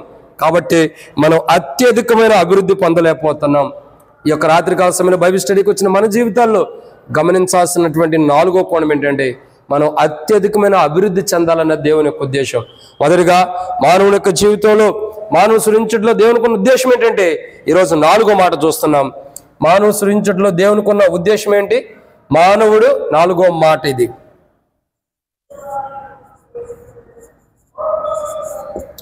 మానవుని సృష్టించడంలో దేవునికి ఉన్న ఉద్దేశం ఏంటంటే, 4వ మాట, మానవుడు అభివృద్ధి చెందాలి. ఏ రీతిలో అభివృద్ధి చెందాలంటే, ఒకటి క్రమక్రమంగా అభివృద్ధి చెందాలా, రెండు అంతకంతకు అభివృద్ధి చెందాలి, మూడు బహుగా అభివృద్ధి చెందాలి, నాలుగు అత్యధికముగా అభివృద్ధి చెందాలి. ఇది దీని కొరకు దేవుడు మానవుని సృష్టించాడు. అందుకొరకై అలా మనం క్రమక్రమంగా అభివృద్ధి చెందలేకపోతున్నాం, అంతకంతకు అభివృద్ధి చెందలేకపోతున్నాం, బహుగా అభివృద్ధి చెందలేకపోతున్నాం, అత్యధికంగా అభివృద్ధి చెందలేకపోతున్నాం. కాబట్టి ఇట్టి అభివృద్ధి, ఈ 4 అంతల అభివృద్ధి కలిగినటువంటి జీవితం మనకి ఇవ్వటం కొరకు దేవుడు తన కుమారుని లోకానికి పంపాడు. ఆ కుమారుడు ఈ లోకానికి రావటం ద్వారా, ప్రభువైన యేసుక్రీస్తు ప్రభువారు ఈ లోకానికి వచ్చి మన కొరకే కలువరిశిలో ప్రాణం పెట్టి చనిపోయి తిరిగి లేచడం ద్వారా మన జీవితాలు ఏమవుతున్నాయండి, ఆ క్రమక్రమంగా అభివృద్ధి చెందుతున్నాం, అంతకంతకు అభివృద్ధి చెందుతున్నాం, బహుగా అభివృద్ధి చెందుతున్నాం, అత్యధికముగా అభివృద్ధి చెందే క్రైస్తవ జీవితాన్ని దేవుడు మన క్రీస్తులు అనుగ్రహిస్తూ వస్తున్నాడు. ఈ ధన్యతను కోల్పోతుంటే మన జీవితాలు సరి చేసుకోవాలి. ఈరోజు ఏదో బైబిల్ స్టడీకి వస్తున్నాం, బైబిల్ స్టడీలో ఉండాం, బైబిల్ స్టడీలో వాక్యం ఉంటున్నామని కాదు, కానీ మన జీవితం అత్యధికముగా అభివృద్ధి చెందాలి. అది మనకు కావాల్సిన మాట. అంటే మన క్రైస్తవ జీవితంలో, విశ్వాస జీవితంలో మనం అత్యధికముగా అభివృద్ధి చెందే క్రైస్తవ జీవితాన్ని క్రీస్తులో దేవుడు మనకి ఇవ్వడం కొరకు మనం ఏం చేయాలా, ప్రార్థన చేసుకోవాలి. ఇది ఎన్నో మాట, 4వ మాట. కాబట్టి ఈరోజు బైబిల్ స్టడీలో దేవుడు మన పట్ల కలిగి ఉన్న ఉద్దేశం ఏంటో చూస్తున్నాం. ఏంటి, మనం అభివృద్ధి చెందాలి. ఏ రీతిలో, క్రమక్రమముగా, తర్వాత అత్యధికముగా, క్రమక్రమంగా అభివృద్ధి చెందాలా, అంతకంతకు అభివృద్ధి చెందాలా, బహుగా అభివృద్ధి చెందాలా, అత్యధికముగా అంటే ఎంతగానో అధికముగా మనం అభివృద్ధి చెందాలన్న దేవుని యొక్క ఉద్దేశం. మనం ఉన్న స్థాయిలోనే ఉండాలని కాదు, అంటే మనం లోయర్ స్టేజ్లోనే ఉండాలని కాదు, ఏ స్థితిలోనో ఆ స్థితిలోనే ఉండాలని కాదు, ఇంకా పెరగాలన్న దేవుని యొక్క ఉద్దేశం, ఇంకా మనం అభివృద్ధి చెందాలన్న దేవుని యొక్క ఉద్దేశం. కాబట్టి ఈరోజు బైబిల్ స్టడీలో మన జీవితాన్ని మనం పరీక్షించుకున్నట్లయితే మనం అత్యధికమైన రీతిలో అభివృద్ధి పొందడం కొరకై ఏవైతే మనల్ని అభివృద్ధి పొందుకోకుండా అడ్డగిస్తున్నాయో, ఏవైతే మనం అత్యధికంగా అభివృద్ధి పొందుకోకుండా ఆటంకాలు, అబ్జెక్షన్లు మనలో అడ్డగిస్తూ వస్తున్నాయో, వాటిని మనం సరి చేసుకుని అత్యధికమైన విధానాల్లో మనం అభివృద్ధి పొందినట్టు ప్రభు మనకి సహాయం చేయడం కొరకే మన జీవితాలు సరి చేసుకోవాలి. ఇది 4వ మాట. ఇక 5వ విషయాన్ని మనం చూద్దామండి. ఈ రాత్రికాల సమయంలో బైబిల్ స్టడీలో 5వ మాటను మనం జ్ఞాపకం చేసుకుంటూ వద్దాం. 5వ మాటను చూసినట్లయితే ప్రసంగి గ్రంథం 2వ అధ్యాయం, ప్రసంగి గ్రంథము 2వ అధ్యాయము 9వ వచనం. ప్రసంగి గ్రంథము 2వ అధ్యాయం 9వ వచనం నేను చదువుతున్నా చూడండి. ప్రసంగి గ్రంథం 2వ అధ్యాయం 9వ వచనం. నాకు ముందు యెరూషలేమునందున్న వారందరికంటే నేను గనుడనై అభివృద్ధి నొందితిని, నా జ్ఞానము నన్ను విడిచిపోలేదు. కాబట్టి ఇక్కడ మనం చూసినట్లయితే ప్రసంగి గ్రంథంలో మనం చూస్తూ వస్తాం. ఎన్నో మాట ఇది, 5వది. కాబట్టి 5వ మాట చూసినట్లయితే, మనం చూసినట్లయితే ప్రసంగి గ్రంథం 2వ అధ్యాయం 9వ వచనంలో ఇక్కడ రాయబడుతున్న మాట, ఘనమైన రీతిలో అభివృద్ధి చెందాలి, అభివృద్ధి చెందాలి.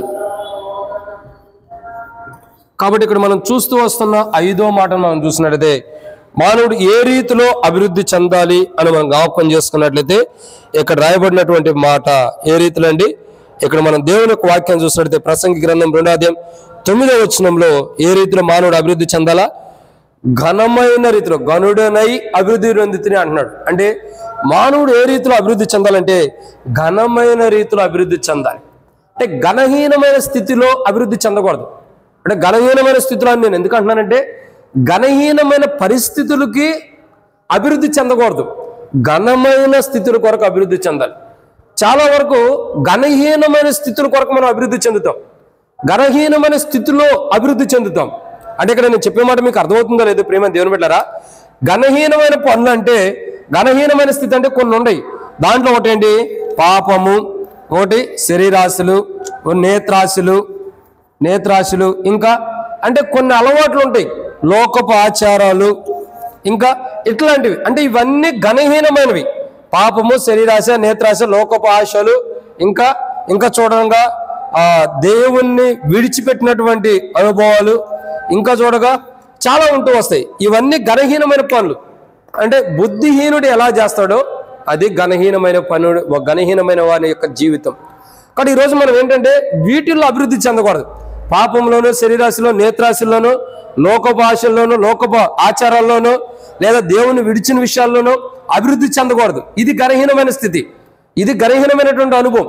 ఘనహీనమైన స్థితి ఏంటంటే పాపం చేయటం, ఘనహీనమైన స్థితి అంటే శరీరాశలు, ఘనహీనమైన స్థితి ఏంటి ఇక్కడ చూస్తూ వస్తున్న లోకపాశలు, లేదా ఘనహీనమైన స్థితి ఏంటి నేత్రాశలు, ఘనహీనమైన స్థితి ఏంటి దేవుని విడిచిపెట్టడం. ఇవంతా కూడా ఘనహీనమైన స్థితి. ఈరోజు మనకి దేవుని యొక్క వాక్యం ఏమైనా సెలవిస్తూ వస్తుందంటే ఘనమైన రీతిలో మనం అభివృద్ధి చెందాలంట. అంటే మనం అభివృద్ధి చెందే విధానం ఒకటి క్రమక్రమంగా అభివృద్ధి చెందాలి, రెండు అంతకంతకు అభివృద్ధి చెందాలి, మూడు బహుగా అభివృద్ధి చెందాలి, నాలుగు అత్యధికంగా అభివృద్ధి చెందాలి, ఇక ఐదవదిగా చూసినట్టయితే ఘనమైన రీతిలో అభివృద్ధి చెందాలి. అంటే మనం అభివృద్ధి చెందుతున్నామంటే, మనం అభివృద్ధిలోకి వస్తున్నామంటే, మన జీవితం అభివృద్ధి కలిగినటువంటి జీవితంలోకి వస్తుందంటే ఆ జీవితం ఎలా ఉండాలో తెలుసా? ప్రియమైన దేవుని బిడ్డలారా, ఇక్కడ దేవుని యొక్క వాక్యం అంటుంది ఘనమైన రీతిలో ఉంటుంది, ఘనమైన రీతిలో ఉంటుంది కదా, ఉండాలి, ఘనమైన రీతిలోకి తీసుకురావాలి, ఘనమైన రీతిలో అనుభవం మనం ఉండాలి, ఆ రీతిలో ఘనమైన రీతిలోకి వస్తాం. కాబట్టి ఇక్కడ దేవుని యొక్క వాక్యం చూసినట్టయితే సొలొమోను అంటాడు కదా, ప్రసంగి గ్రంథంలో రాయబడుతూ ఉంటాడు కదా, ఏమంటాడు? నేను ఘనుడినై అభివృద్ధి చెందుతుంది అంటే తాను అభివృద్ధి చెందిన విషయాలు చూడగా ఘనమైన విషయాలు, ఘనమైన రీతిలో తను అభివృద్ధి పొందుతూ వచ్చాడు. అందుకే షేబా దేశపు రాణి వచ్చి సొలొమోను యొక్క జ్ఞానమును చూస్తూ వస్తుంది. అనేక మంది రాజులు వచ్చి సొలొమోనుతో సమాధాన పడుతూ వస్తున్నారు. అంటే ఘనమైన రీతిలో ఆ వ్యక్తి అభివృద్ధి పొందుతున్నాడు. అంటే ఒక వ్యక్తి ఘనమైన రీతిలో అభివృద్ధి పొందితే ఆ ఘనమైన రీతిలో అభివృద్ధి పొందే వ్యక్తి దగ్గరికి అనేకులు వచ్చి దేవుని యొక్క విషయాలు తెలుసుకుంటారు. ఒక వ్యక్తి ఘనమైన రీతిలో అభివృద్ధి పొందుతుంటే ఆ వ్యక్తితో అనేకులు సమాధానం కలిగి ఉంటారు, లేదా అనేకులు సమాధానం కలిగి ఉండేటట్టు దేవుడు సిద్ధపరుస్తాడు. కాబట్టి ఇక్కడ మనం ఈ యొక్క రాత్రికాల సమయంలో బైబిల్ స్టడీలో మనం గమనించాల్సినటువంటి ప్రాముఖ్యత ఏంటంటే ఘనమైన రీతిలో మనం అభివృద్ధి చెందాలి. ఏ రీతిలో అండి? ఘనమైన రీతిలో. అంటే ఎప్పుడైతే ఘనమైన స్థితిలో మనం అభివృద్ధి చెందుతామో, ఘనమైన కోణంలో ఎప్పుడైతే మనం అభివృద్ధి చెందుతామో, ఘనమైన వారిగా ఎప్పుడైతే అభివృద్ధి చెందుతామో అప్పుడు మన జీవితాలకి ఎంతో ఆశీర్వాదం ఉంది. అసలు దేవుడు మనల్ని సృజించిందే, దేవుడు మనల్ని సృష్టించిందే, దేవుడు మనల్ని నిర్మించిందే, దేవుడు మనల్ని తయారు చేసిందే ఈ ఘనమైన రీతిలో మనం అభివృద్ధి చెందాలని, ఈ ఘనమైన వారిగా మనం అభివృద్ధి చెందాలని, ఈ ఘనమైన రీతిలో మనం ఉండాలని దేవుడు మనం సృజించాడు. ఇంత ఘనమైన వారుగా మనం ఉండాలన్నదే దేవుడు సృజించిన కారణం. ఈరోజు చాలా మంది అసలు దేవుడు మనల్ని ఎందుకు సృజించాడు, దేవుడు మనల్ని దేని కొరకు సృజించాడు, దేవుడు మనం సృజించడానికి గల కారణం ఏంటి, దేవుడు ఎందుకొరకు మనం సృజించాడు, ఆ విషయాలు మనం మర్చిపోతున్నాం. దేవుడు మనల్ని ఎందుకు సృజించాడంటే, ఎందుకు దేవుడు సృజించాడంటే అభివృద్ధి పొందటానికి. అసలు మనం ఏ రీతిలో అభివృద్ధి పొందాలని దేవుడు మనం సృజించాడంటే క్రమక్రమముగా అభివృద్ధి పొందాలని, రెండు అంతకంతకు అభివృద్ధి పొందాలని, మూడు బహుగా అభివృద్ధి పొందాలని, నాలుగు అత్యధికముగా అభివృద్ధి పొందాలని, ఐదు ఘనమైన రీతిలో అభివృద్ధి పొందాలని. అంటే మనం అభివృద్ధి పొందేది కూడా ఎలా ఉండాలంటే అది ఘనమైన రీతిలో ఉండాలి. ఘనహీనమైన పాత్రలాగా ఘనహీనమైన స్థితిలో ఉండకూడదు. మనం అభివృద్ధి చెందుతున్నామంటే అది ఘనమైనదిగా ఉండాలి. ఎంతో ఘనమైన రీతిలో మనం అభివృద్ధి చెందాలి. అట్టి రీతిలో ఘనమైన రీతిలో మనం అభివృద్ధి చెందాలని దేవుడు మనం సృజిస్తూ వచ్చాడు. దేవుడు మనల్ని తయారు చేస్తూ వచ్చాడు. ఎందుకంటే ఘనమైన రీతిలో మనము అభివృద్ధి పొందాలి. కానీ ఘనహీనమైన జీవితాన్ని ఇప్పుడు మనం కలిగి ఉంటున్నాం. ఈరోజు దేవుని మందిరానికి వచ్చాం, దేవుని సన్నిధికి వచ్చాం, దేవుని వాక్యాన్ని వింటున్నాం, వాక్య వెలుగులో మన జీవితం నడిపించబడుతూ వస్తుంది, వాక్య వెలుగులో మనం జీవిస్తూ వస్తున్నాం. ఎంతవరకు మనం అభివృద్ధి చెందుతున్నాం, ఎంతవరకు మనం అభివృద్ధి చెందిన అనుభవం ఉంది? ఘనహీనమైన వారికి అభివృద్ధి చెందుతున్నామా, ఘనమైన వారికి అభివృద్ధి చెందుతున్నామా? ఘనహీనమైన రీతిలో ఘనహీనమైన వారికి అభివృద్ధి చెందితే మన జీవితం దేవుని రాజ్యంలోకి వెళ్ళదు, అది మహిమ గల సంఘముగా ఉండదు. ఘనమైన రీతిలో అభివృద్ధి చెందితేనే మహిమ గల సంఘముగా ఉంటుంది. అసలు ఒక మహిమ గల సంఘం యొక్క అనుభవంలోకి రావాలంటే మనం అభివృద్ధి చెందాలి. క్రమక్రమంగా అభివృద్ధి చెందితేనే మహిమ గల సంఘం యొక్క అనుభవంలోకి వస్తాం. మరి అంతకంతకు అభివృద్ధి పొందితేనే మహిమ గల సంఘం యొక్క రూపాంతరంలోకి వస్తాం. తర్వాత బహుగా అభివృద్ధి పొందితేనే మహిమ గల సంఘం యొక్క రూపాంతరంలోకి వస్తాం. తర్వాత అత్యధికముగా అభివృద్ధి పొందితేనే మహిమ గల సంఘం యొక్క అనుభవంలోకి వస్తాం. ఇక ఐదవదిగా ఘనమైన రీతిలో మనం అభివృద్ధి పొందితేనే మహిమ గల సంఘం యొక్క అనుభవంలోకి వస్తాం. ఈరోజు మనం దేవుని సన్నిధికి వచ్చాం, దేవుని మందిరానికి వచ్చాం, బైబిల్ స్టడీకి వచ్చాం. ఏ రీతిలో మనం అభివృద్ధి పొందుతున్నాం, ఏ రీతిలో మనం అభివృద్ధి చెందడానికి ఇష్టపడుతున్నాం, ఎంతగా అభివృద్ధి పొందుతున్న అనుభవం మన జీవితంలో ఉంది. ఈరోజు దేవుని సన్నిధికి వచ్చిన మనం, దేవుని సన్నిధిలో జీవిస్తున్న మనం, దేవుని సన్నిధిలో నివసిస్తున్న మనం, బైబిల్ స్టడీకి వచ్చిన మన జీవితాల్లో మనం జాగ్రత్తగా గమనించాలి. అసలు ఘనహీనమైన వారిగా మనం అభివృద్ధి చెందుతున్నామా? లోకాశులు, లోక శరీరాశులు, లోకంలో ఉన్న వారితో సావాసం చేసి ఘనహీనమైన విధానంలో అభివృద్ధి చెందుతున్నామా? ఏ రీతిలో మనం అభివృద్ధి చెందుతున్నాం అది మనం ప్రశ్నించుకోవాలి. దేవుడు మనం సృజించింది, దేవుడు మనం నిర్మించింది, దేవుడు మనం తయారు చేసింది దేనికంటే ఘనమైన రీతిలో మనం అభివృద్ధి చెందాలని దేవుడు మనం తయారు చేశాడు. అట్టి ఘనమైన రీతిలో మనం అభివృద్ధి చెందడం కొరకై మన జీవితాలు ఎక్కడ బలహీనంగా ఉన్నాయో దాన్ని సరి చేసుకోవాలి. ఇది 5వ మాట. ఇక 6వ విషయాన్ని మనం చూద్దామండి.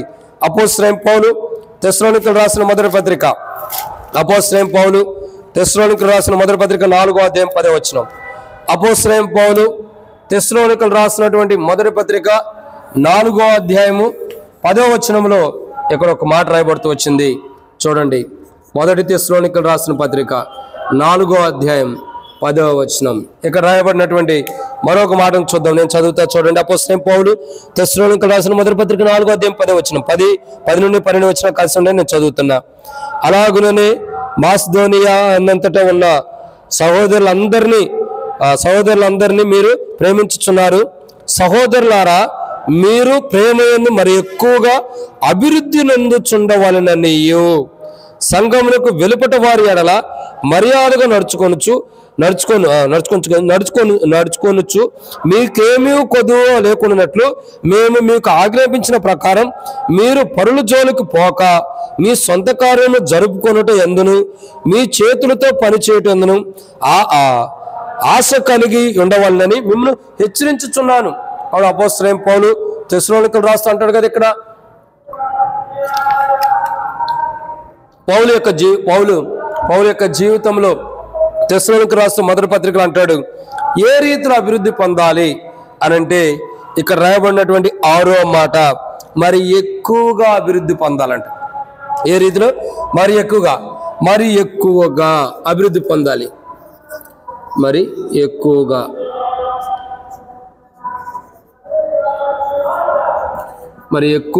అభివృద్ధి పొందాలి. ఏ విషయంలో అభివృద్ధి పొందాలి? అభివృద్ధి చెందాలి లేదా పొందాలి?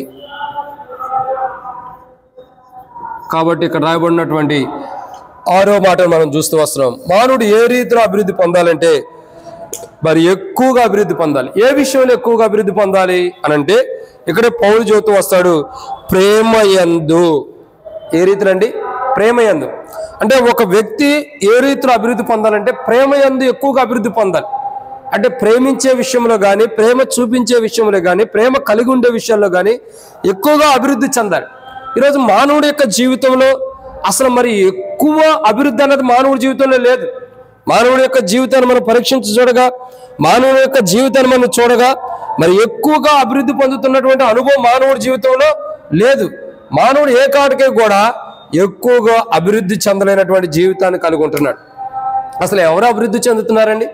ఈరోజు క్రైస్తవ జీవితంలో, విశ్వాస జీవితంలో మనం చూసినట్టయితే, ఈరోజు సంఘ చరిత్రలో చూస్తే, ఈరోజు మందిరం యొక్క స్థితిగతులు చూడగా మానవులు ఎక్కువగా అభివృద్ధి చెందలేనటువంటి జీవితాన్ని కలిగి ఉంటున్నారు. మనిషి యొక్క జీవితాన్ని మనం చూడగా ఎక్కువగా అభివృద్ధి చెందలేకపోతూ వస్తున్నారు. అంటే అసలు అభివృద్ధి చెందడానికి కూడా ఇష్టపడలేకపోతున్నాడు. దేవుడు మానవుని సృజించడానికి గల కారణం ఏంటి? దేవుడు మానవుని సృజించడంలో దేవునికి ఉన్న ఉద్దేశం ఏంటంటే మానవుడు అభివృద్ధి చెందాలని దేవుడు మానవుని సృజించాడు. మానవుడు ఏ రీతిగా అభివృద్ధి చెందాలనుకుంటున్నాడంటే, దేవుడు ఏ రీతిలో మానవుడు అభివృద్ధి చెందాలని ఇష్టపడుతున్నాడంటే క్రమక్రమంగా అభివృద్ధి చెందాలని, అంతకంతకు అభివృద్ధి చెందాలని, బహుగా అభివృద్ధి చెందాలని, అత్యధికంగా అభివృద్ధి చెందాలని, ఘనమైన రీతిలో అభివృద్ధి చెందాలని ఇక చివరికి 6వదిగా చూస్తున్నాం. మరి ఎక్కువగా మానవుడు అభివృద్ధి చెందాలన్న దేవుని యొక్క ఉద్దేశం.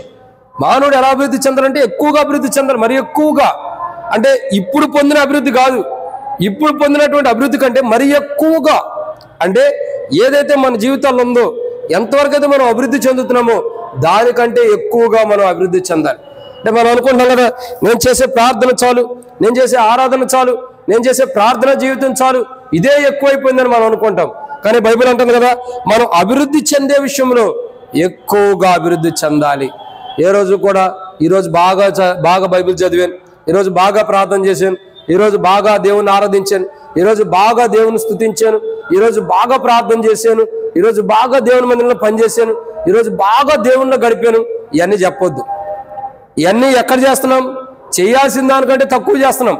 కానీ బైబిల్ అంటుంది కదా, మరి ఎక్కువగా చేయాలి, చేసిన దానికంటే కూడా ఎక్కువగా చేయాలి. మన వాళ్ళు ఏంటంటే చాలా తెలియగలిగిన వాళ్ళు.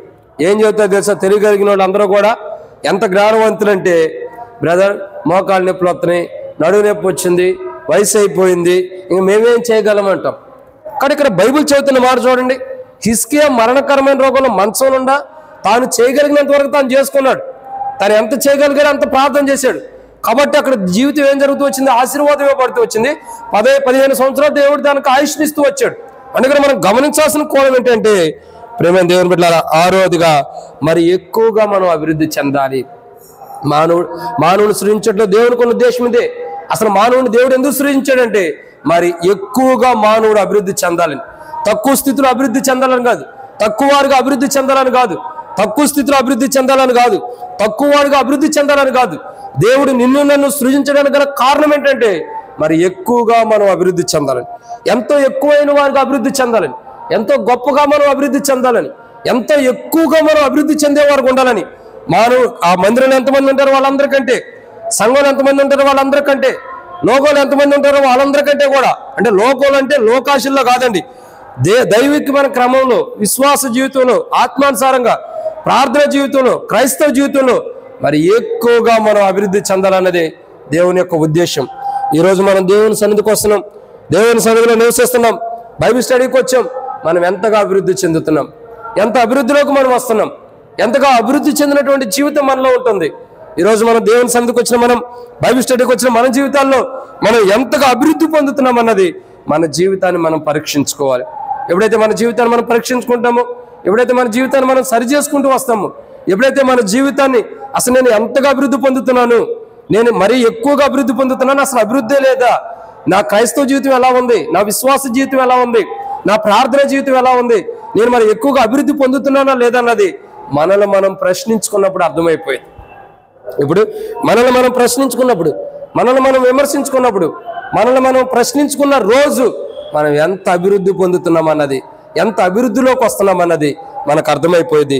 కాబట్టి ప్రేమ దేవుని బిడ్డలారా, ఈరోజు బైబిల్ స్టడీకి వచ్చిన మన జీవితాల్లో మనం గమనించాలి ఏంటంటే, దేవుడు మనం అభివృద్ధి పొందాలని దేవుడు మన ఎడల ఇష్టపడుతున్నాడు. దేవుడు మనం అభివృద్ధి పొందాలని ఇష్టపడుతున్నాడు.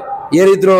క్రమక్రమంగా అభివృద్ధి చెందాలా, అంతకంతకు అభివృద్ధి చెందాలా, బహుగా అభివృద్ధి చెందాలా, అత్యధికంగా అభివృద్ధి చెందాలా, ఘనమైన రీతిలో అభివృద్ధి చెందాలా, మరి ఎక్కువగా అభివృద్ధి చెందాలని దేవుని యొక్క ఉద్దేశం. ఈ రీతిలో మనం అభివృద్ధి చెందేవారుగా దేవుని సన్నిధిలో ఉండాలని దేవుని యొక్క ప్రణాళిక. ఇది ఎన్నో మాట 6 రండి. ఇక 7వ విషయాన్ని మనం చూసినట్టయితే దేవుని యొక్క వాక్యంలో 7వ మాటను మనం చూస్తూ వద్దాం రండి. మానవుడు సృజించట్లో దేవునికి ఉన్న ఉద్దేశం ఏంటంటే, మానవుడు అభివృద్ధి పొందాలని దేవుడు మానవుడు సృజించాడు. మానవుడు ఏ రీతిలో అభివృద్ధి పొందాలని దేవుడు సృజించాడంటే, 1 క్రమక్రమంగా అభివృద్ధి పొందాలని, 2 అత్యధికంగా అభివృద్ధి పొందాలని, 3 బహుగా అభివృద్ధి పొందాలని, 4 అంతకంతకు అభివృద్ధి పొందాలని, మొదటిగా క్రమక్రమంగా అభివృద్ధి పొందాలని, 2 అంతకంతకు అభివృద్ధి పొందాలని, 3 బహుగా అభివృద్ధి పొందాలని, 4 అత్యధికంగా అభివృద్ధి పొందాలని, 5 ఘనమైన రీతిలో అభివృద్ధి పొందాలని, 6 మరి ఎక్కువగా అభివృద్ధి పొందాలని దేవుడు మానవుడు సృజించాడు. ఇది దేవుడు మానవుడు సృజించట్లో దేవునికి ఉన్న ఉద్దేశం, మానవుడు అభివృద్ధి పొందాలి. ఇక 7వ విషయాన్ని మనం చూద్దామండి. 7వ మాటను మనం చూసినట్టయితే రండి, దేవుని యొక్క వాక్యం చూసినట్టు బయట కోసం డిస్టర్బెన్స్ ఉంది కాబట్టి త్వరగా ముగిచ్చేద్దాం. మానవుడు సృజించట్లో దేవునికి ఉన్న ఉద్దేశం ఏంటంటే, ఇర్మియా గ్రంథం 29వ అధ్యాయం 6వ వచనం. ఇర్మియా గ్రంథము 29వ అధ్యాయము 6వ వచనం. ఇర్మియా గ్రంథం 29వ అధ్యాయం 6వ వచనంలో ఒక మాట ఉంటూ వస్తుంది. ఈ మాటను మనం చూద్దామండి. ఇర్మియా గ్రంథం 29వ అధ్యాయం 6వ వచనం. దేవుని యొక్క వాక్యం చూసినట్టు నేను చదువుతున్నా చూడండి. ఇర్మియా గ్రంథం 29వ అధ్యాయం 6వ వచనం నేను చదువుతున్నా. పెండ్లి చేసుకొని కుమారులను కుమార్తెను కనుడి, అక్కడ ఏమీ మీకు తక్కువ లేకుండా అభివృద్ధి పొందుటకై వారు కుమారులను కుమార్తెలను కన్నట్లు మీ కుమారులకు పెండ్లి చేయుడి, మీ కుమార్తెలకు పురుషులు సంపాదించుడి. కాబట్టి ఇక్కడ మనం చూస్తున్న 7వ మాట, మానవుడు ఏ రీతిలో అభివృద్ధి పొందాలంటే, ఇక 7వ విషయాన్ని చూస్తూ వస్తున్నాం, తక్కువ లేకుండా అభివృద్ధి పొందాలంటే. అంటే మానవుడు ఏ రీతిలో అభివృద్ధి పొందాలంటే అసలు తక్కువ లేకుండా అభివృద్ధి పొందాలంట, తక్కువ కాకుండా. కాబట్టి మానవుని సృష్టించడంలో దేవునికి ఉన్న ఉద్దేశం ఏంటి? ఇదే ఏంటి? తక్కువ కాకుండా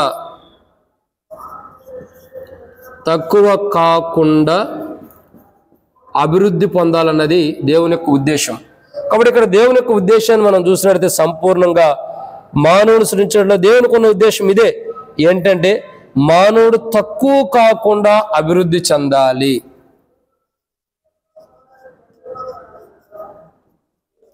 అభివృద్ధి చెందాలి లేదా పొందాలి. కాబట్టి దేవుని యొక్క వాక్యాన్ని చూస్తున్నట్టు ప్రేమైన దేవుని బిడ్డలారా, ఇక్కడ రాయబడిన మాట 7వ విషయాన్ని మనం జ్ఞాపకం చేసుకుంటూ వస్తున్నాం. మానవుని సృజించటంలో దేవునికి ఉన్న ఉద్దేశం ఏంటంటే మానవుడు అభివృద్ధి చెందాలి. మానవుడు ఏ రీతిలో అభివృద్ధి చెందాలంటే, 1 క్రమక్రమంగా అభివృద్ధి చెందాలా, 2 అంతకంతగా అభివృద్ధి చెందాలా, 3 బహుగా అభివృద్ధి చెందాలి, 4 అత్యధికంగా అభివృద్ధి చెందాలి, 5 ఘనమైన రీతిలో అభివృద్ధి చెందాలి, 6 మరి ఎక్కువగా అభివృద్ధి చెందాలి. ఇక 7వ మాట చివరిది ఏంటంటే తక్కువ కాకుండా అభివృద్ధి చెందాలి. అంటే మానవుడు అభివృద్ధి చెందే విషయంలో ఎలా ఉండాలంటే తక్కువ కాకూడదు. అంటే మానవుడు అభివృద్ధి పొందేటప్పుడు, మానవుని యొక్క జీవితంలో తనకు తాను అభివృద్ధి పొందుతున్నప్పుడు ఎలా ఉండాలంటే తక్కువ కాకుండా మానవుడు అభివృద్ధి చెందాలంట. మానవుడు ఎలా ఉండాలా? తక్కువ కాకుండా అభివృద్ధి చెందాలి. అంటే మన జీవితాలు ఏంటంటే ఏ విషయంలో కూడా మనం తక్కువ కాకూడదు. విశ్వాస జీవితంలో అభివృద్ధి చెందాలా, విశ్వాస జీవితంలో తక్కువ కాకూడదు, ప్రార్థన జీవితంలో తక్కువ కాకూడదు, ఆరాధించే విషయంలో తక్కువ కాకూడదు, దేవునితో సావాసం గడిపే విషయంలో తక్కువ కాకూడదు, ప్రార్థన జీవితంలో తక్కువ కాకూడదు, బైబిల్ చదివే విషయంలో తక్కువ కాకూడదు, దేవునితో ఉండే సావాసం విషయంలో తక్కువ కాకూడదు, సువార్త చేసే విషయంలో తక్కువ కాకూడదు, పరిచర్య చేసే విషయంలో తక్కువ కాకూడదు, దేవుని మందిరంలో పని చేసే విషయంలో తక్కువ కాకూడదు, దేవుని వాక్యాన్ని బోధించే విషయంలో తక్కువ కాకూడదు. అంటే ఎన్ని కోణాల్లో తక్కువ కాకూడదు మీరు అర్థం చేసుకోండి.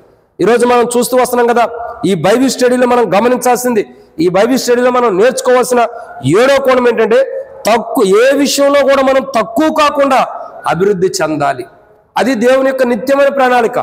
కాబట్టి ఈరోజు మనం గమనించాల్సిన కోణం ఏంటంటే ఏ విషయంలో కూడా అసలు మనం తక్కువ కాకుండా అభివృద్ధి చెందాలి. అంటే విషయంలో అంటే ఏ కోణంలో కూడా ఆరాధనలో కానీ, ప్రార్థన కానీ, దేవుని స్తుతించడం కానీ, దేవుని మహింపరచడం కానీ, ఇంకా వాళ్ళలో పాల్గొనే విషయాల్లో కానీ, ఇంకా దేవుని మందిరంలో పనిచేసే విషయంలో కానీ అసలు ఏ విషయంలో కూడా తక్కువ కాకుండా అభివృద్ధి చెందాలి.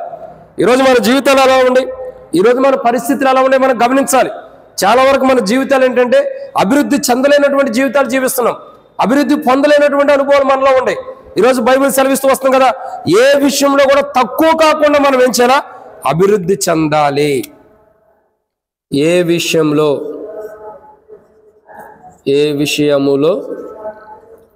తక్కువ కాకుండా అభివృద్ధి చెందాలంట. మనం ఏ విషయంలో కూడా తక్కువ కాకూడదు. ఇక రాయబడుతున్న మాట ఏంటి? దేవుని యొక్క వాక్యం చూసినట్లయితే అభివృద్ధి చెందేటటువంటి అనుభవం ఇంపార్టెంట్. కాబట్టి మీరు కుమారులు కుమార్తెలు కనండి, మీరు ఏమైనా చేయండి అని ఇక్కడ ఎందుకు చెప్పబడుతూ వస్తుందంటే తక్కువ కాకుండా. అంటే ఇక్కడ మనం గమనించాల్సింది ఏంటంటే మానవుని యొక్క జీవితంలో ఏ విషయంలో కూడా తక్కువ, అంటే ఇది ఇక్కడ ఎలా ఉందా ఆత్మానుసారంగా మనం గ్రహించాలి. బైబిల్ ఎప్పుడు కూడా ఒక కోణంలో చూడకూడదు, అనేక కోణాల్లో బైబిల్ వాక్యం ధ్యానించాలి. అంటే ఒకే కోణంలో చూస్తే దాంట్లో లోపాలు కూడా మనకు కనబడతాయి. అనేక కోణాల్లో మనం ధ్యానిస్తేనే అప్పుడు బైబిల్ మనకు అర్థమైంది. అని ఇక్కడ రాయబడి అనమాట, ఏ విషయంలో కూడా మనం తక్కువ కాకూడదు, తక్కువగా అభివృద్ధి కాకూడదు. చాలా మంది అసలు ఎంతవరకు అభివృద్ధి అవుతున్నాం, ఎంతవరకు అభివృద్ధి పొందుతున్న క్రైస్తవ జీవితం మనకు ఉంది. చాలా మంది యొక్క జీవితాలు చూడగా అభివృద్ధి పొందుతున్న అనుభవం తక్కువగా ఉంటుంది. కానీ ఈ రోజు మనం దేవుని యొక్క వాక్యం చూసినట్లయితే, బైబిల్ స్టడీ చూసినట్లయితే తక్కువ కాకుండా మనం అభివృద్ధి చెందాలంట. ఈరోజు ఎంతవరకు మనం అభివృద్ధి చెందుతున్నాం? ఈరోజు బైబిల్ స్టడీకి వచ్చాం, బైబిల్ స్టడీలో కూర్చుంటున్నాం, దేవుని వాక్యాలు ఏమైనా వింటున్నాం, సంఘ ప్రార్థన కానీ, బైబిల్ స్టడీ కానీ, ఇంకా ఆరాధన కానీ, టేబుల్ వర్తమానంలో కానీ, ఉపవాస ప్రార్థన కానీ, ప్రత్యేకమైన కూడికల్లో కానీ ఎన్నో రీతిలో మనం దేవుని వాక్యాన్ని వింటున్నాం. కానీ ఈరోజు మనం ఏ రీతిలో దేవుని మందిరానికి వచ్చాం, ఏ రీతిలో దేవుని సన్నిధిలో ఉంటున్నాం, ఒక్కసారి మనం పరీక్షించుకోవాలి. ఎంతవరకు మనం అభివృద్ధి పొందుతున్నాం? బైబిల్ అంటుంది కదా, ఏ విషయంలో కూడా తక్కువ కాకుండా మనం అభివృద్ధి చెందాలి. అసలు తక్కువ కాకుండా అభివృద్ధి చెందాలంటే ఏ విషయంలో కూడా తక్కువ కాకూడదు. బైబిల్ చెప్తామాట ఏ విషయంలో తక్కువ కాకుండా అభివృద్ధి చెందాలంట. అంటే ఏ విషయంలో కూడా మనం తక్కువ అవ్వకూడదు. ప్రార్థనలో కానీ, పాపం చేసే విషయంలో కాదండి, లోకం పాపం కాదు, ఆత్మానుసారంగా దేవునిలో కానీ, క్రైస్తవ జీవితంలో కానీ, విశ్వాస జీవితంలో కానీ ఆత్మానుసారంగా మనం ఫలించాలి. అంటే ఎంతకైతే దేవుళ్ళు ఫలిస్తామో, ఎంతకైతే ఆత్మానుసారంగా ఫలిస్తామో, ఎంతకైతే దైవికమైన క్రమంలో ఫలిస్తామో అప్పుడు మనం ఎన్నో ఆశీర్వాదాలు దేవుళ్ళు పొందుకునే వారు ఉంటున్నాం. కాబట్టి రాత్రికాల సమయంలో బైబిల్ స్టడీకి వచ్చిన మన జీవితాల్లో ఏ విషయంలో కూడా మనం తక్కువ కాకుండా ఫలించాలి, ఏ విషయంలో కూడా తక్కువ కాకుండా మనం ఫలించిన అనుభవం ఉండాలి. ఈరోజు దేవుని యొక్క వాక్యం ఉంటుంది కదా, ఏ విషయంలో కూడా మనం తక్కువగా అభివృద్ధి పొందకూడదు, తక్కువ కాకుండా మనం అభివృద్ధి పొందాలి. ఏ విషయంలో కూడా తక్కువ కాకుండా, క్షమించండి, తక్కువ కాకుండా అభివృద్ధి పొందడం కాదు, ఏ విషయంలో కూడా తక్కువ అవ్వకూడదు. మనం ప్రతి విషయంలో ప్రార్థన, ఆరాధన, వాక్యము, దేవుని సన్నిధిలో గడిపే విషయం, దేవుని మందిరంలో పరిచర్య విషయం, దేవుని మందిరం విషయంలో కానీ, దేవుని సన్నిధి విషయంలో కానీ ఏ విషయంలో కూడా మనం తక్కువ కాకూడదు. ఎప్పుడైతే దేవుని విషయాల్లో ఎప్పుడైతే తక్కువ అయిపోతామో, ఎప్పుడైతే తక్కువ కలిగిన జీవితం ఉంటుందో, ఎప్పుడైతే తక్కువగా మనం ఉంటామో అప్పుడు నష్టపోయే వారికి ఉంటాం. కాబట్టి ఈ రాత్రికాల సమయంలో దేవుని యొక్క వాక్యం వింటున్న మనం, బైబిల్ స్టడీకి వచ్చిన మన జీవితాల్లో మానవుని సృజించడంలో దేవునికి ఉన్న ఉద్దేశం ఏంటో తెలుసుకుంటున్నాం. మానవుని సృజించడంలో దేవునికి ఉన్న ఉద్దేశం ఏంటంటే, 4వ మాట, మానవుడు అభివృద్ధి చెందాలన్న దేవుని యొక్క ఉద్దేశం. మానవుడు ఏ రీతిలో అభివృద్ధి చెందాలంటే, మొదటిగా మనం చూస్తూ వస్తున్నాం, మానవుడు ఏ రీతిలో అభివృద్ధి చెందాలి? 1, క్రమక్రమంగా అభివృద్ధి చెందాలి. 2, అంతకంతకు అభివృద్ధి చెందాలి. 3, బహుగా అభివృద్ధి చెందాలి. 4, అత్యధికంగా అభివృద్ధి చెందాలి. 5, ఘనమైన రీతిలో అభివృద్ధి చెందాలి. 6, మరి ఎక్కువగా అభివృద్ధి చెందాలి. 7, ఇక్కడ రాయబడుతున్న మాట ఏ రీతిలో అండి? అన్ని విషయాల్లో, ఏ విషయంలో తక్కువ కాకుండా అన్ని విషయాల్లో కూడా సమృద్ధిగా అభివృద్ధి చెందాలి. అన్ని విషయాల్లో సమృద్ధిగా అభివృద్ధి చెందాలి. ఇట్టి 7 అంతల అనుభవం కలిగిన, ఇంకా చాలా ఉండే బైబిల్లో, ప్రజెంట్ మనం సమయం లేదు కాబట్టి క్రెడిట్ చూస్తున్నాం. ఇటు 7 అంతల అనుభవం కలిగినటువంటి స్థితిలో అభివృద్ధి చెందాలని మానవుని దేవుడు సృజించాడు. మానవుని దేవుడు సృజించడానికి కారణం ఇదే. ఈ 7 అంతల అనుభవం కలిగిన జీవితంలో మానవుడు అభివృద్ధి చెందాలని దేవుడు మానవుడు సృజించాడు. కానీ ఈరోజు మానవుడు 7 అంతల అనుభవం కలిగిన అభివృద్ధి మానవుడు చెందలేకపోతున్నాడు.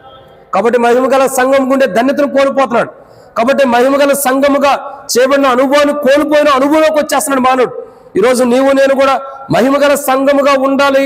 మహిమగల సంఘం యొక్క అనుభవంలోకి మనం రావాలంటే దేవుడు మనల్ని ఏ రీతిలో అభివృద్ధి చెందాలని సృష్టించాడో ఆ రీతిలో మనం అభివృద్ధి చెందితేనే మహిమగల సంఘముగా చేయబడతాం. అది ఒకటి క్రమక్రమంగా అభివృద్ధి చెందాలా, అంతకంతకు అభివృద్ధి చెందాలా, బహుగా అభివృద్ధి చెందాలా, అత్యధికంగా అభివృద్ధి చెందాలా, ఘనమైన రీతిలో అభివృద్ధి చెందాలా, మరి ఎక్కువగా అభివృద్ధి చెందాలి. ఏ విషయంలో తక్కువ కాకుండా మనం అభివృద్ధి చెందాలి. అప్పుడే మహిమగల సంఘముగా మనం సిద్ధపరచబడతాం. ఈ 7 అంతల అనుభవం కలిగిన జీవితంలో మనం అభివృద్ధి చెందాలనే దేవుడు మనల్ని ఈ లోకానికి పుట్టించి, ఈ లోకానికి పంపించి, మన తల్లి గర్భంలో పుట్టించి, మన పాపాల నిమిత్తమై ఆయన కుమారుడు కల్వరిశిలో బలి అవడానికి ఇష్టపడి ఆ కుమారుడు మన కొరకే బలిగా చేసి మనం ఈ రీతిలో 7 అంతల అనుభవం కలిగిన రీతిలో అభివృద్ధి చెందే క్రైస్తవ జీవితాన్ని మనకి ఇవ్వటం కొరకు ఆ కుమారుడు కల్వరిశిలో ప్రాణం పెట్టాడు. ఈరోజు మనం ఆ సత్యాన్ని గ్రహించలేకపోతున్నాం, అనుభవాన్ని గ్రహించలేకపోతున్నాం. ఈరోజు మనం దేవుని సన్నిధికి వచ్చిన మనం, దేవుని సన్నిధిలో ఉంటున్న మనం 7 అంతల అనుభవంలో మనం అభివృద్ధి పొందేవారిగా మనం ఉండినట్లు ప్రభు మనకు సహాయం చేయను గాక. కాబట్టి ఇక్కడ కూర్చున్న మన జీవితాల్లో ఒకవేళ ఆన్లైన్లో కానీ వాడు యూట్యూబ్లో కానీ ఎవరైనా వాక్యం వింటూ వస్తుంటే, ఈరోజు నిన్ను దేవుడు సృజించింది దేనికో నువ్వు తెలుసుకుంటున్నావు. అభివృద్ధి చెందాలని, ఏ రీతిలో అభివృద్ధి చెందాలంటే క్రమక్రమంగా అభివృద్ధి చెందాలా, అంతకంతగా అభివృద్ధి చెందాలా, బహుగా అభివృద్ధి చెందాలి, అత్యధికంగా అభివృద్ధి చెందాలి, ఘనమైన రీతిలో అభివృద్ధి చెందాలి, మరి ఎక్కువగా అభివృద్ధి చెందాలి. ఇంకా చూడగా ఏ విషయంలో తక్కువ కాకుండా నువ్వు అభివృద్ధి చెందాలి. ఇట్లా అభివృద్ధి చెందాలని దేవుడు నిన్ను నన్ను సృజించాడు. కానీ నీవైనా నేనైనా ఇట్లా అభివృద్ధి చెందే విషయంలో ఎక్కడైతే వెనుకబడి ఉన్నామో అప్పుడు మనం మహిమగల సంఘంగా చేయబడలేం. ఇటు 7 అంతల అనుభవంలో ఎక్కడైతే వెనుకబడి ఉన్నామో ఆ జీవితాన్ని ఈరోజు మనం సరి చేసుకోవడానికి దేవుడు తరుణం ఇస్తున్నాడు. కాబట్టి నీవైనా నేనైనా సరి చేసుకుని ఒక 7 అంతల అనుభవం కలిగిన రీతిలో మనం ఎప్పటి నుండి అభివృద్ధి పొంది మహిమగల సంఘముగా సిద్ధపడినాడు. 7 అంతల అనుభవం కలిగిన రీతిలో అభివృద్ధి పొందుతున్నటువంటి క్రైస్తవుడు మహిమగల సంఘముగా సిద్ధపడుతున్నట్టు. అట్టి మహిమగల సంఘముగా మనం చేపట్టడం కొరకై 7 అంతల అనుభవం కలిగిన రీతిలో మనం అభివృద్ధి పొందినట్లు ప్రభు మనకు సహాయం చేయను గాక ప్రార్థన. మమ్మల్ని మిక్కిలిగా ఎక్కువగా ప్రేమించిన ప్రియ పరలోకపు తండ్రి, పరిశుద్ధుడైన దేవా మీకు స్తోత్రములు. మీరు ఇచ్చిన కృపకాయ మీకు వందనాలు. ఈరోజు విత్తబడినటువంటి వాక్యం నీరు కట్టి ఫలింపచేయండి. మా జీవితాల్లో ఎన్నో మేలును మీరు అనుమతిస్తూ వస్తున్నారు ప్రభా. ఈ రీతిలో చూడగా మేము అభివృద్ధి చెందలేని వారు ఉంటూ వస్తున్నాం. మానవుని సృజించట్లో మీకు ఉన్న ఉద్దేశం ఏంటో చూస్తున్నాం. కానీ మీరు ఆశించిన రీతిలో మేము అభివృద్ధి పొందలేకపోతున్నాం. మీరు ఆశించిన రీతిలో మేము వృద్ధిలోకి రాలేకపోతున్నాం. మీరు ఆశించిన రీతిలో అభివృద్ధి కలిగినటువంటి క్రైస్తవ జీవితం నాకు మాకు లేదు. దయతో మమ్మల్ని క్షమించండి. మా జీవిత యాత్రలో, మా విశ్వాస క్రైస్తవ జీవితంలో మీరు ఆశించిన రీతిలో మేము అభివృద్ధి చెందడానికి మమ్మల్ని సిద్ధపరచండి దేవా. ఏదైతే మేము అభివృద్ధి పొందలేకపోతున్నామో, ఏదైతే అభివృద్ధి పొందేటటువంటి క్రైస్తవ జీవితం మాకును లేదో మీరు క్షమించండి ప్రభా. మీరు మమ్మల్ని మానవుడు సృజించేట్లో దేవునికి ఉన్న ఉద్దేశం ఇదే. మానవుడు అభివృద్ధి చెందాలని మానవుడు సృజించారు. ఏ రీతిలో మానవుడు అభివృద్ధి చెందాలో 7 విషయాలు మేము చూసాం. ఆ రీతిలో మేము అభివృద్ధి చెందలేకపోతున్నామని ఒప్పుకుంటున్నాం దేవా. 7 అంతలు కలిగిన అనుభవంలో మేము అభివృద్ధి చెంది ఈ అభివృద్ధి చెందకపోవడం ద్వారా మహిమగల సంఘం ఉండే ధన్యతను కోల్పోతున్నాం. అలాంటి అవ్వ ఏదైనా తోటలో మహిమగల సంఘముగా ఉండే ధన్యత 7 అంతల అనుభవం లేదు కాబట్టి కోల్పోయింది. ఆదాము కూడా 7 అంతల అనుభవం లేదు కాబట్టి కోల్పోతూ వచ్చాడు. మేము అలా కోల్పోకుండా ఉండటం కొరకు మీ కుమారుని ఈ లోకాన్ని పంపించి ఆ కుమారుని యొక్క దేహానికి దేవా మరి గాయపరచడం ద్వారా, ఆ కుమారుని యొక్క దేహానికి సిలువ వేయడం ద్వారా మమ్మల్ని 7 అంతల అనుభవంలో తీసుకొస్తున్నారు. 7 అంతల అనుభవం రావడం ద్వారా మహిమగల సంఘంగా మేము సిద్ధపడుతున్నాం. ఇటు 700 అనుభూతి తీసుకొచ్చి ఆదామ ఏ ధన్యతను కోల్పోయాడు, క్రీస్తులో మాకు అధిస్తున్నారు కాబట్టి ఆ మరణ భూస్థాపన పునరుద్ధానం, క్రీస్తు యొక్క మరణ భూస్థాపన పునరుద్ధానం ద్వారా 700 అనుభూతులు మేము అభివృద్ధి పొందే వరకు మమ్మల్ని సిద్ధపరచమని ప్రభువైన యేసుక్రీస్తు నామం పేరిట విశ్వాసంతో స్తుతించి ప్రార్థించి అడిగి వేడుకుంటున్నాం తండ్రి, ఆమేన్. మా తొట్టెలు కూడా మనం కాపాట్టుకును, తన మహిమ ఎదుటి మహానందంతో నిర్దోషం నిలబెట్టుకును శక్తిగల మన రక్షకుడైన ప్రభువైన యేసుక్రీస్తు ప్రభు యొక్క కృపయు ప్రేమ సమాధానంను ఇప్పుడైనా ఇక్కడ చేరవచ్చిన వారికి సార్వత్రిక సంఘాన్ని సదాకాలం దేవుని కృపా మహిమేశ్వరంతో నడిపించును గాక, ఆమేన్.